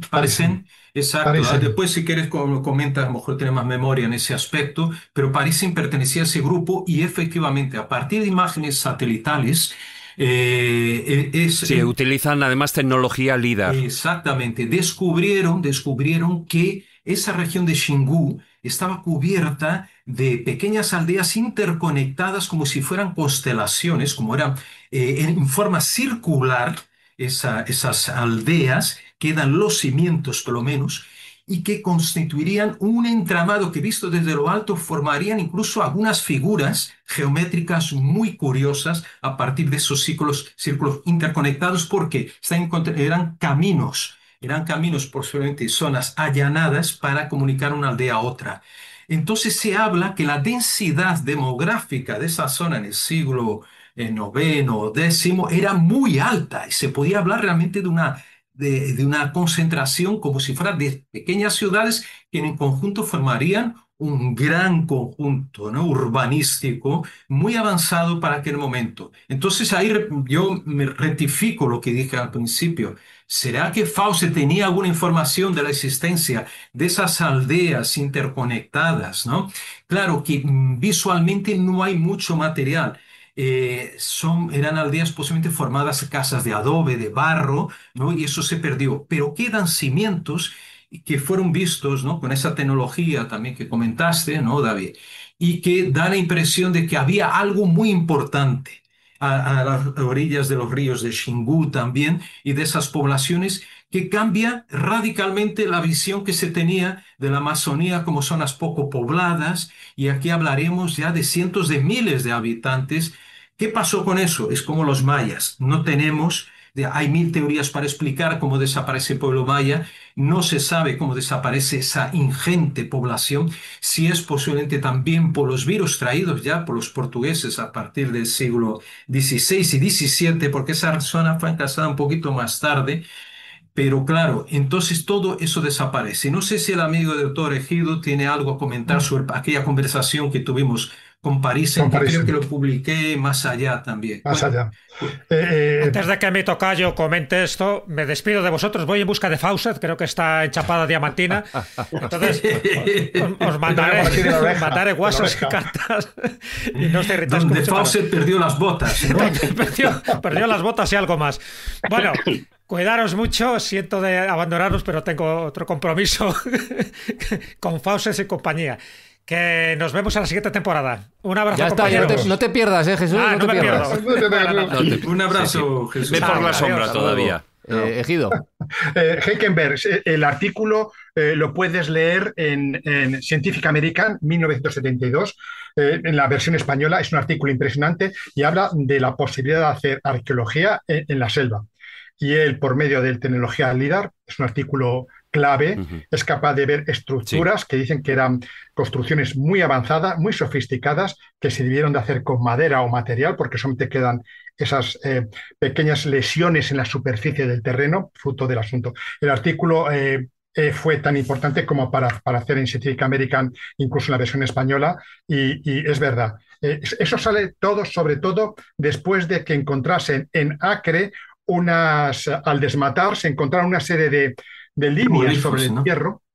Geoglifos, ¿no? Geoglifos. Y se armó la de Dios. Y dice, uy, ¿esto qué pasa? Pues efectivamente, como nos contaban los primeros conquistadores, cuando Orellana fue por el Amazonas, que casi ahí se la pierde, él hablaba de millones de personas ahí metidas, de grandes congregaciones de personas con estructuras. Efectivamente, tenía que haber algo mucho más, y que la hipótesis más normal es que después de la entrada de la viruela, allí no sobrevivió ni Dios. Pero bueno, esa es otra hipótesis. Parisen. Bueno, Parisen toca el tema que ha tocado Haas. Parisen era un apasionado, era un discípulo de Nordenskiöld, que es el gran investigador, explorador, padre, pero no solamente el que hizo era el hijo, que él recorrió la zona de Bolivia y buscando lo que llamaban la última frontera inca, que eran los restos de los incas al avanzar sobre la zona selvática. Y yo sé que entramos en una discusión que nos quita de Fawcett con Haas de qué era la zona de Riberalta y las piedras, si eran restos de una ciudad o un tambo inca de frontera. Yo hablo siempre de restos de última frontera inca, los tambos famosos. Haas tiene otra visión. Pero es verdad, hay una cosa que a mí me impresionó de Fawcett. Fawcett estuvo en una zona que conozco yo muy bien, que es la frontera entre Bolivia y Perú. Cuando tú vas por ahí, que son los Esejas, y bueno, él estuvo en Riberalta, en San Carlos, estuvo en Pelechuco, en la zona otra, pero cuando uno vas por ahí y tú fuiste y lo visitaste también, lo que te atrona los oídos es el mito del Paititi. Totalmente. Te atrona de oídos. Vas, paras y dices, Paititi. Fawcett nunca nombra, por lo menos Brian Fawcett en su libro, por eso hay que cogerlo con pinzas, nunca nombra el mito del Paititi. Y como que Fawcett, que fue por allí, que estuvo en Riberalta, que casi se pega en la cachuela famosa donde murió Maldonado, que estuvo en toda la zona, no nombra jamás ese mito que tenía que atronarle los oídos. para un explorador. Con lo cual yo supongo que Brian cayó cosas, porque si no, me sería muy extraño que no lo nombrase. Ahora bien, apartado de eso, de que no encontrase, no se interesó por el tema, porque bueno, luego cuando él entra ya en Brasil y cuando hace sus historias, verdaderamente Fawcett se interesó y de hecho en el libro que escribió su hijo, cuidado, cuando me refieres, no el libro de Brian, porque yo, por ejemplo, las cartas que escribió a Nina cuando ya se fue, yo no he visto ningún facsímil de esa carta. Yo solamente sé lo que me contó Brian, pero yo dudo que fuese verdad. Eso, no vengáis detrás de mí porque nadie podrá cogerme, porque me meto en el peor sitio del mundo, aquí no hay Dios que entre más que yo. No, no es verdad. La selva de Xingu no es imposible. Vilas-Boas entró Cándido Rondón, entró Noroya, entraron mucha gente y mucha gente dejó la vida allí, con los Chavantes y luego con Carapalo. Con lo cual, esa selva no es inhóspita e imposible, es como todas las selvas, horribles, difíciles, pero posibles. Y de hecho han entrado muchos exploradores. El segundo punto que me extraña mucho, y yo creo que ahí es el punto de error, es que, fijaros bien, cuando Fawcett va al puesto Baikari, lo nombra así, Brian Fawcett, lo dicen, puesto Baikari. En 1925, ese puesto no se llamaba Baikari. Ese puesto se llama Simón López, un puesto de la SPI. La SPI es la FUNAI, la antigua FUNAI. Y estaba en el río Batobi. El río Batobi es un río muy importante que va a formar el río Xingu. Es un río grande. Y un pequeño afluente de él que da el riachuelo, que es Baikari. Entonces, figuraros bien la idea. Cuando fue Fawcett, no pudo ir al puesto Baikari porque no existía. Posteriormente existió, pero no existía. Era el puesto Simón López, que fue fundado en 1924. Y él tenía que conocerlo. ¿Por qué Brian me cuenta que fue a otro sitio diferente? Y encima las coordenadas que dan no son. Y Diot, que fue el primer explorador que a su pesar le dieron una patada para que fuese a buscar a Fawcett y que odiaba a Fawcett porque era un gran explorador, Diot, el que buscó 3 años después, él dice, oye, las coordenadas que da Fawcett no se correlan con nada. Y Diot tuvo la suerte de hablar con un indio que acompañó a Fawcett, que era Bernardino. El indio Bernardino es el indio que acompaña cuando los dos señores que iban con Fawcett, muleros, le dejan en aquel puesto, que yo creo que el caballo muerto tiene que estar muy cerca de ese puesto Baikari, se vuelven con una nota en la mano. Esa nota fue fotografiada por un periodista que se llama Morel, que escribió un libro que se titula La Laguna Verde y que es el mejor libro que relata los sucesos de la muerte de Fawcett.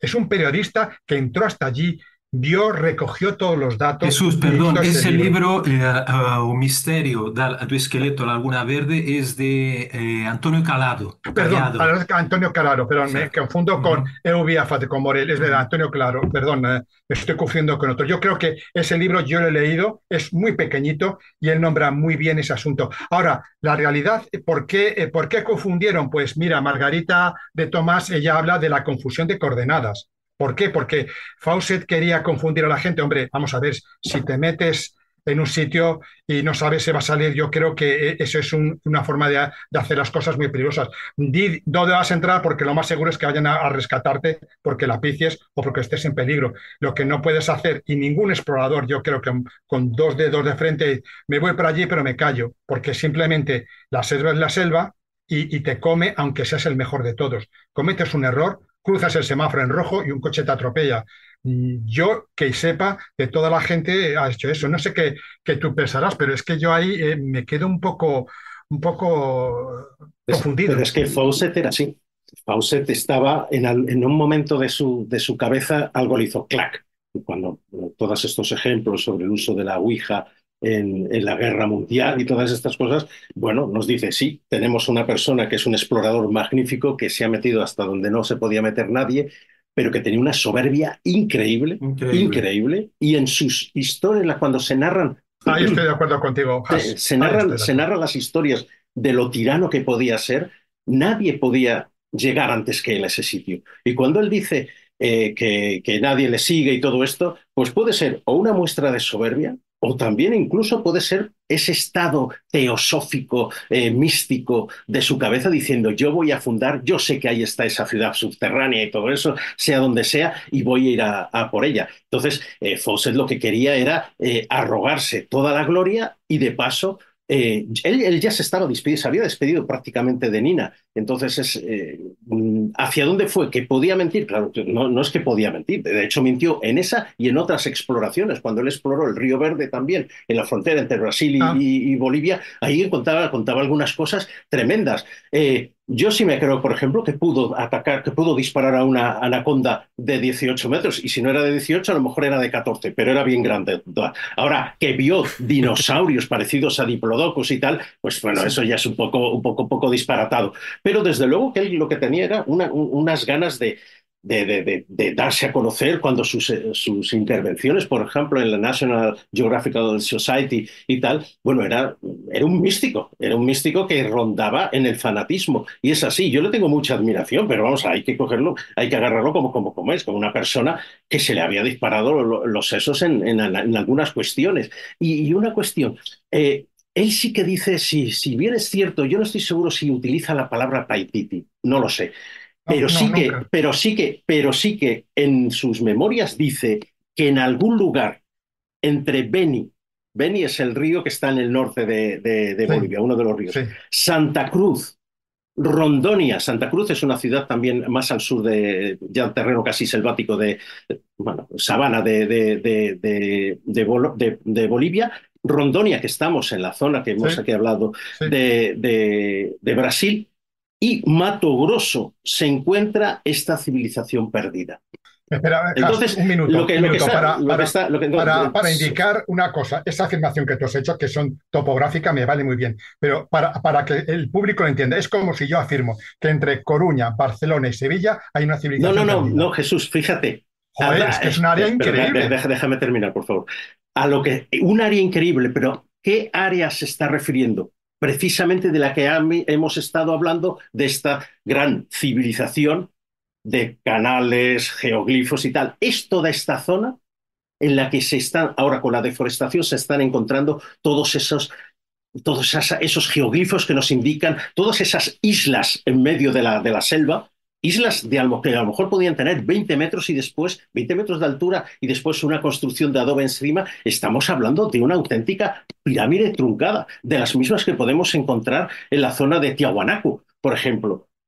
O sea, pero como son en el medio del Amazonas, nadie puede pensar que, bueno, pues ahí esto no es una civilización ni nada, porque no hay pedruscos para demostrarlo. Entonces, No, no. lo que estaba diciendo Fawcett es que él sí había oído y tenía que haberlo escuchado, lo llames Paititi o lo llames como quieras, unas historias sobre un inmenso lugar en el Amazonas que pudo haber albergado, como decía Pablo, no tanto como cientos de miles, pero desde luego se habla hasta de 50.000 personas, que ya en el Amazonas es mucha gente. Es lo que los llaman Cuicubu. Esta civilización de Cuicubu son los que de alguna manera también Orellana pudo haber, o algunos remanentes más al norte de esta zona, pudo haber divisado según iba bajando el Amazonas, o que de alguna forma pues pudieron haber pervivido hasta que efectivamente con la viruela, tú eres doctor y sabes lo que puede ocasionar un pequeño virus, o sea, lo has dicho tú antes, que lo arrasa todo, lo mata todo. Los españoles cuando llegaron a Santa Cruz pasaron cerca de 100 años hasta que en 1680 más o menos se lanzaron hacia la zona de Mojos, y no había nada ya, no había nada, porque sí, es verdad que oficialmente no había habido expediciones mandadas por el Reino de España hacia el nordeste, desde Santa Cruz, ni siquiera tampoco desde la zona de La Paz, pero bandeirantes españoles, jesuitas o cualquier otro tipo de monjes que querían civilizar y su fanatismo podía más que nada, o buscar oro, se habían ido metiendo y habían traído todas las enfermedades y habían devastado. Fue el terremoto que se cargó la ciudad esta de Raposo, no es nada en comparación con lo que consiguió todo eso, y Puipubu, que es lo que se está descubriendo ahora, que es increíble, porque se están viendo, como decía Pablo, ciudades, vamos a ver, aldeas gigantes en forma de constelaciones y que ocupaban muchísimo del Amazonas. Posiblemente esta parte que describía Fawcett, pero también mucho más hacia el este y hacia el nordeste, en la zona de Brasil y tal, lo que tú has dicho en Acre, por supuesto, en Acre. O sea, cuando tú llegas a Acre, tú ves, cuando vas a aterrizar, por ejemplo, en Cobija, que es una ciudad del norte de Bolivia, ves la zona boliviana densamente forestada, está la selva ahí, y ves la zona brasileña del río Acre y está totalmente devastada, no hay nada. Y ahí se pueden ver esas líneas. En la ciudad esta de las Piedras, en la confluencia del río Madre de Dios y del Beni, había, que yo estoy de acuerdo, o sea, no te creas que yo pienso que es un puesto del Paititi, o sea, yo no sé lo que era eso, pero sí que es cierto que a las construcciones que podrían ser incas, por el tipo de piedras y tal, y además que tiene toda lógica, porque los incas eso sí que lo contaron después cuando vinieron los españoles y demás, pero había esos trazados. Yo cuando bajamos, este amigo Gabriel y yo, a una especie de río seco, a la vuelta nos fijamos en el río y era recto, recto. No era un río, era una zanja inmensa, posiblemente de 3 metros de anchura y unos 2 metros, un poco menos, 1,5 metros, 1,70 metros de profundidad. Eso era una parte de estos geoglifos que continuaban. Pero fíjate, Juan Antonio, hay precisamente, ya que has comentado el tema de Madre de Dios, en lo que es en el Parque Nacional de Manú, en Perú, ¿no? Sí, la parte más digamos, selvática de Perú, lo que es la región de Madre de Dios, ahí, incluso una vez pasada lo que es los petroglifos de Puxaro, la conocida como la Puerta de Puxaro, cuando estáis hablando de Paititi, de ese nombre, precisamente hay unas imágenes que sí que darían la razón hasta cierto punto a Fawcett, y además es que Juanjo Revenga las estuvo grabando en vídeo, ¿no? Donde se ven esas pintadas que habéis visto y conocéis en las rocas, donde hay seres humanos con pues unos animales que podríamos decir que son cuanto menos dinosaurios, ¿no? O algo así, en lo que son esas pinturas ahí en las rocas. Sí, no, a ver, las imágenes... Sí, no, hombre, ya, pero porque son anacrónicas, es evidente que las imágenes, o sea, el seres humanos y dinosaurios es un anacronismo total, ¿no? Pero esas imágenes están grabadas, están ahí y están más allá de lo que es en la región del Madre de Dios. Aún así, fijaros, estabais hablando de esa racionalidad o locura de Fawcett, y es que Fawcett se comenta que cuando Fawcett era un hombre racional en su época militar, de espía, como tú estabas comentando, Juan Antonio, pero él está en una de las batallas que es, digamos, más duras, ¿no? Que es la batalla del Somme, y él presenció allí lo que para él pudo ser, se comenta, ¿no? El colapso de la civilización occidental. Para él allí como que igual su cabeza hace un crack, ¿no? Y es donde decide en realmente empezar a encontrar esa ciudad escondida, no sé si imaginaria o no, esa ciudad perdida, ¿no? Hasta cierto punto yo no sé si como un antídoto a todo el horror y a todo el mal que él había presenciado en la guerra, ¿no? Y eso también engarzaría con lo que él quería supuestamente para su hijo. Es decir, el crear una nueva civilización de seres humanos, una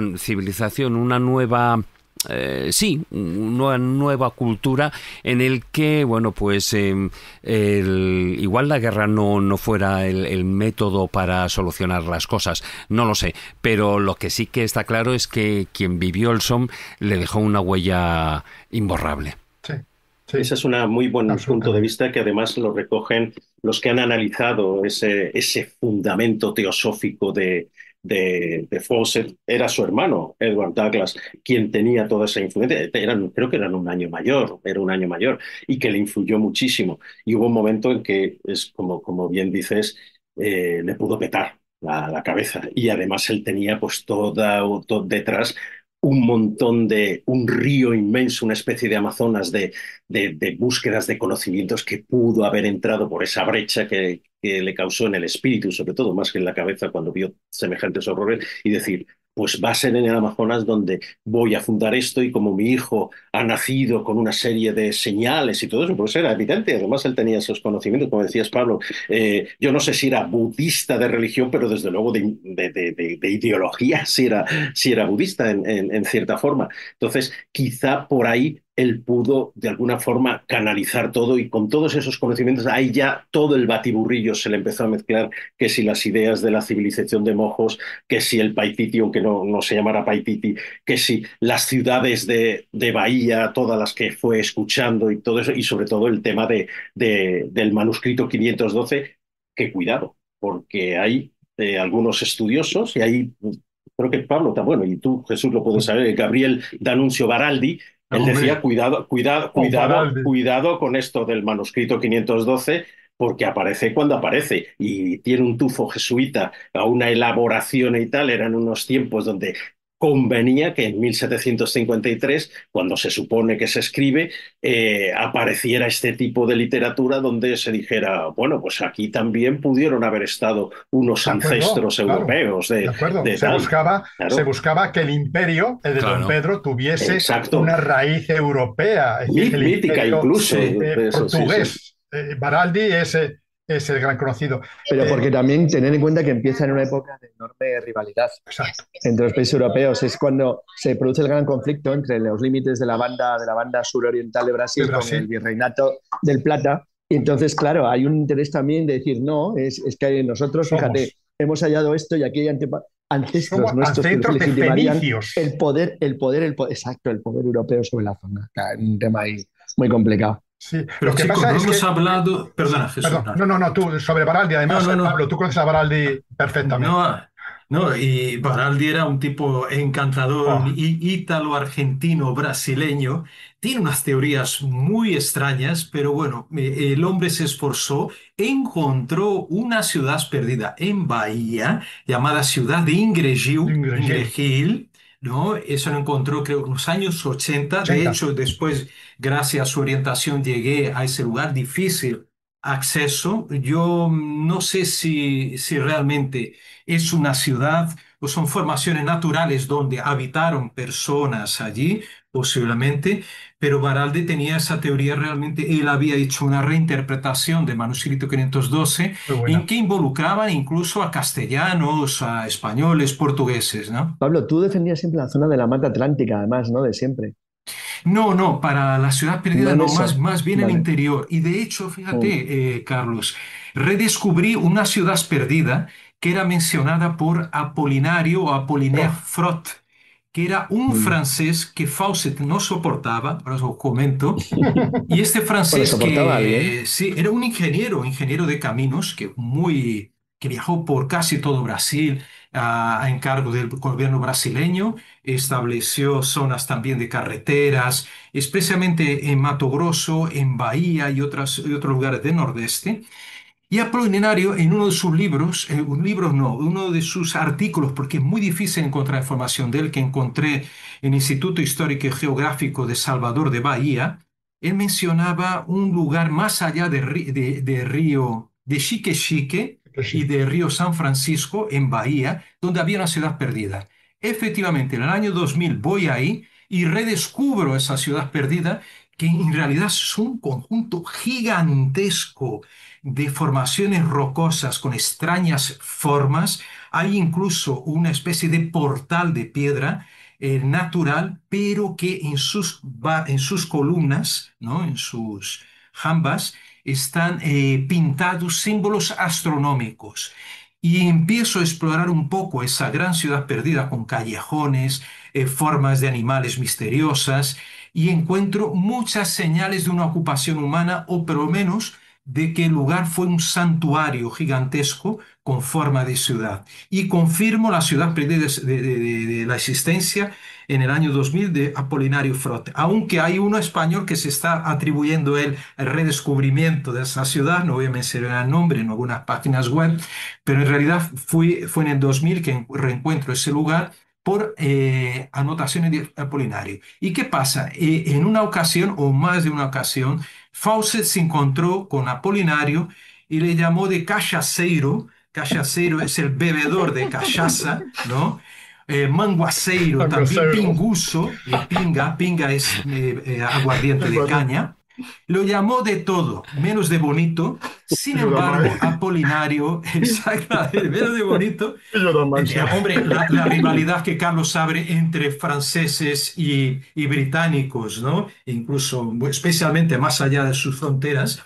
Y claro, no le caía bien. Sin embargo, Apolinario sí que creía que los egipcios y fenicios habían estado en Brasil, había catalogado, había dibujado muchos petroglifos y ha reproducido muchas pinturas. Sin embargo, y un terror, se perdió todo ese material. Tenía 3 cajas enteras de apuntes de leyendas, tradiciones y tal, posiblemente mucho más material que Fawcett, pero como no era conocido, el pobre murió prácticamente en el anonimato y dejó mucha información. Él hablaba también de la pérdida, especialmente de esta que os comento, pero Fawcett lo odiaba.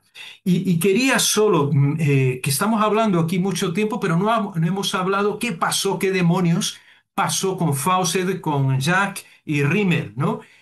¿A dónde fueron a parar sus huesos? ¿No? Que es la gran duda, bueno, porque unos dicen Nina, que no. Nina hizo varias expediciones para buscarlo, mandó varias expediciones.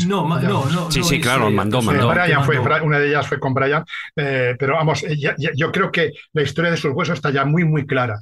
Primero, los huesos que encontró Villas-Boas, lo siento mucho, no eran de Fawcett. No, y está muy claro y está probado. No voy a decir que era la altura, que no sé qué y cuál. Sobre una persona que es Alberto Realini, que has hablado, Has. Alberto Realini era un explorador italiano con mucha cara. Él va y dice que encuentra los huesos de Fawcett, pero no se los trae. No se los trae. Él lo dice al Jornal da Noite en un programa en Brasil y dice que él encontró los huesos de Fawcett y que los mataron en el río Juruá, bla, bla, bla, no sé quién y tal. Cándido Rondón, también junto con Villas-Boas, dice que lo mató Iriaraza, que era el jefe de los Carapalos. Otra gente va y dice que no eran ellos, eran otros. Bueno, para mí personalmente, es decir, dejemos de historias, Fawcett, bueno, murió. ¿Qué vamos a hacer? Es decir, se acabó, murió. ¿Murió cómo? Pues murió como todas Jesús, las cosas. Vamos a ver, tú mencionaste antes, Jesús, a Edmar Morel. Sí. Seguro que Has ya ha leído esa historia también. Edgar Morel era un gran periodista de aquella época que fue contratado por Assis Chateaubriand, que era el amo de los medios de comunicación brasileños de aquella época, principalmente los impresos y la radio, y contrata a este hombre. Y este hombre va, y también va Antonio Callado, que era un escritor, también explorador. Van a una aldea de los indios Calapalos, situada en Xingu. Y allí, bueno, ellos en realidad siguen la pista de de Leonardo Villas-Boas, que si no me equivoco en el 53 va allí a Xingu y como es amigo del jefe de los Calapalos, este le confiesa, porque él preguntó a Leonardo, bueno, ¿y qué sabéis? Porque desapareció por aquí cerca Fawcett y su hijo y el amigo de su hijo. ¿Qué pasó? Y él confiesa que él mismo había matado a Fawcett. El tema es que, y otras personas, él y otros miembros de la tribu, parece que Fawcett era muy prepotente, bueno, como buen británico, hijo de la época victoriana, del colonialismo, ¿no? Más acérrimo de Gran Bretaña, como Carlos Canales conoce muy bien. Pues este hombre era muy soberbio y claro, cuando llegan allí a la aldea de los Calapalos, él quería, incluso él había robado unos días antes unas canoas para cruzar el río, no sé si era el río Culuene, no me acuerdo. Se lo robó y claro, para el indio después recogerlo a la otra punta tiene que buscar otro compañero y tal. Y eso parece que no gustó mucho allí entre los Calapalos. Y aparte de esto, él maltrató a algún niño o los niños de la aldea porque, bueno, rebuscaban en sus cosas y él, lógicamente era celoso, ¿no? Con todo. Y eso sentó muy mal a los indígenas, porque para los indígenas, los niños, digamos, son criados con mucha libertad y pegar a un niño está muy mal visto. Entonces parece que la gota colmó el vaso, ¿no? Y ya se encabronaron, vamos a decir así llanamente, con Fawcett y le asestaron, me parece, primero una pedrada en la cabeza y después vieron que estaba mal herido y ya completaron el trabajo a base de palos, por eso se llaman calapalos, ¿no? La tribu, a base de palos se cargaron a Hostias. Fawcett y después vinieron y mataron, y para no dejar testimonio, o sea, testigos vivos, no vieron más remedio que eliminar también, no sé si los golpearon, no sé cómo los mataron, y los enterraron. Los enterraron, que no es costumbre, ahí viene también una discusión, bueno, esos huesos tal, porque ellos no entierran a la gente, pero como eran extranjeros, prefirieron enterrarlos, ¿no? Allí mismo. Y es cuando viene, entonces Villas-Boas dice, ¿dónde están los restos? Yo te llevo y los vamos a desenterrar. Y el mismo Leonardo de Villas-Boas es con sus manos escarba el suelo y lo saca. Ahora, lo que no sabéis es que yo hablé con Leonardo antes de su muerte, fue años 90, le llamé por teléfono, él estaba muy malito, ya tenía un cáncer y me lo pasó su esposa y me dice, mira, no hable mucho con él porque está muy cansado y tal, está con tratamiento. Y yo le pregunto, don Leonardo, usted que es uno de los mayores indigenistas, ¿no? de Brasil, mayores sertanistas, como llaman allí, ¿usted está convencido de que aquel era Fawcett? Sí, era Fawcett. Era Fawcett. Y además me dijo, yo duermo sobre los huesos de Fawcett. Él tenía los huesos debajo de la cama Es que era. y dormía sobre el hueso de Fawcett. Claro, después hubo una discusión muy grande porque mandan esos huesos a un dentista que tenía, creo que, no sé si era un dentista de Brasil o de Inglaterra, sí, más bien Inglaterra. Inglaterra, Inglaterra. y el periódico The Times ofreció una gran recompensa por estos huesos. Entonces, él mandaron, Brasil mandó, Chateaubriand, creo, me mandó que tenía dinero, mandó con todos los seguros, los huesos a Inglaterra, allá a Londres, y allí dijeron que no. Entonces, lo que me contó Leonardo dijo, mira, estos gringos me hicieron la pirula, porque para no soltar la pasta, el dinerito, ¿no? El dinheiriño, ¿no? Los cardos, como dicen en Galicia, no inventaron esa historia de que no eran los huesos de Fawcett. Y no soltaron ni un céntimo, ni una sola libra por este motivo. Ellos se guardaron su dinero como buenos británicos que son piratas, ¿no? Ya sabemos toda la vida hasta hoy son piratas, ¿no? Ellos se quedan con el dinero de la recompensa y no admiten que fue Fawcett. Bueno, viene Brian, dice no, que no corresponde la mandíbula de él porque tenía una cicatriz a raíz de que, bueno, le extrajeron una raíz de un diente y le quedó una cicatriz muy grande, que era un poco más bajo, pero de todo eso no tenemos certeza. Yo intenté hablar con un médico de origen español, un forense, que es Daniel Muñoz, creo que es Daniel. Vamos a ver, a lo mejor estoy confundiendo con otra persona, pero es Muñoz de apellido, de apellido, y él, pero no conseguí hablar con él. Él estaba en duda realmente si era o no era Fawcett, ¿no?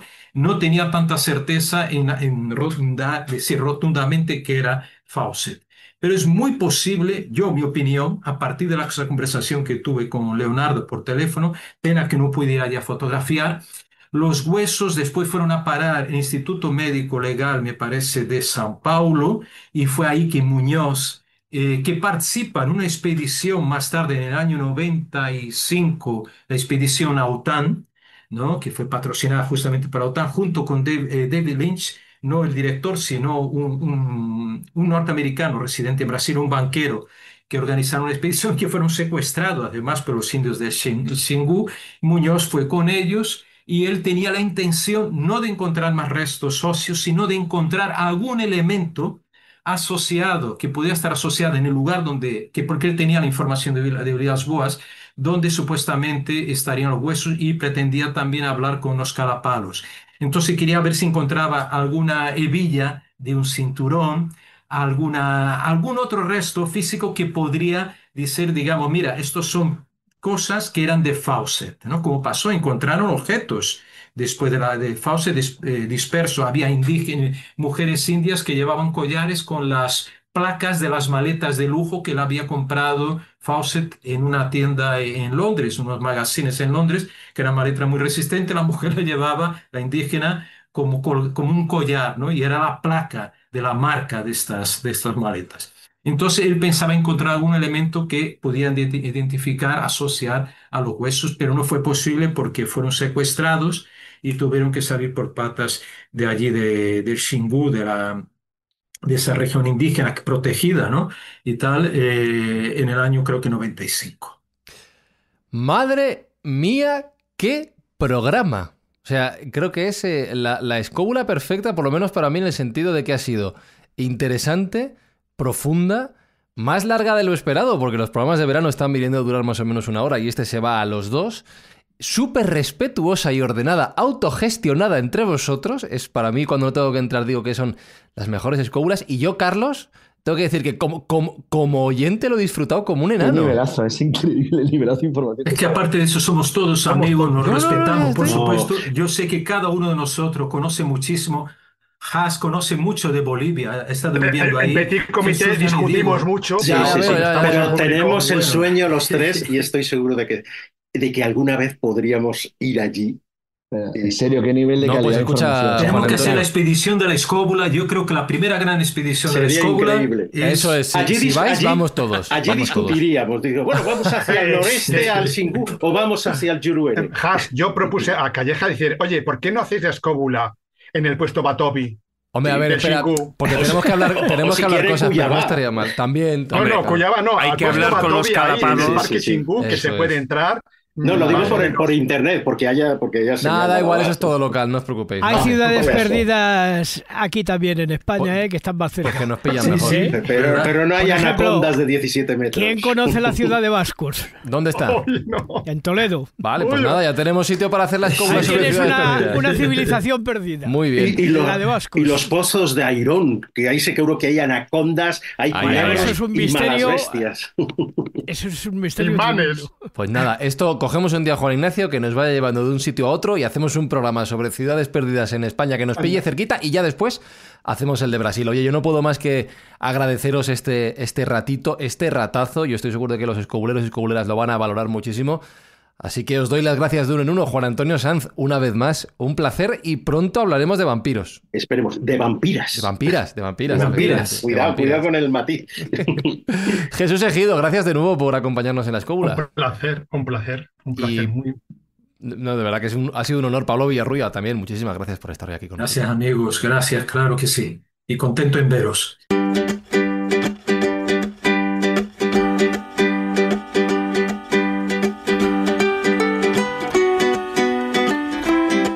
Vaya ratito, David Sentinella.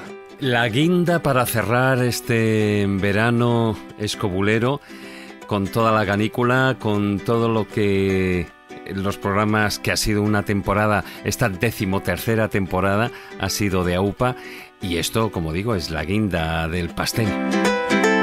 Te lo has pasado bien, Juan Ignacio, que te veo sonriendo ahí en la cámara. Me lo he pasado muy bien. Además, conocía todo esto por el libro de Pablo. Y bueno, recordando esos momentos y tal que tuve el privilegio de maquetar ese libro. Pensaba que ibas a decir de cuando estaba yo ahí en el Mato Grosso. Yo no he ido al Mato Grosso, pero sí voy a ir a buscar tartesos. Carlos Canales, te imagino ya vestido de explorador y ¡hala, venga! No, yo me he quedado impresionado. Absolutamente impresionante. Impresionante el nivelazo de lo que se ha hecho hoy. De verdad, en serio, increíble. ¿Y por qué no hablamos, don Carlos, de la geopolítica de Faucet y todo lo que había en la época? Bueno, no estropees.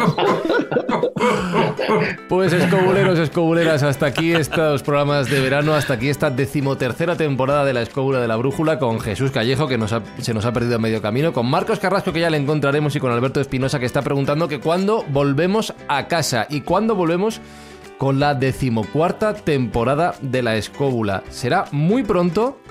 Vamos a volver con programas también muy interesantes, con buenas ideas que os van a sorprender y de las que vais a disfrutar en breve aquí, en vuestra plataforma favorita de podcast, en la Escóbula de la Brújula. Saludos de Fran Izuzquiza y en muy poco tiempo seguimos aprendiendo. ¡Chao!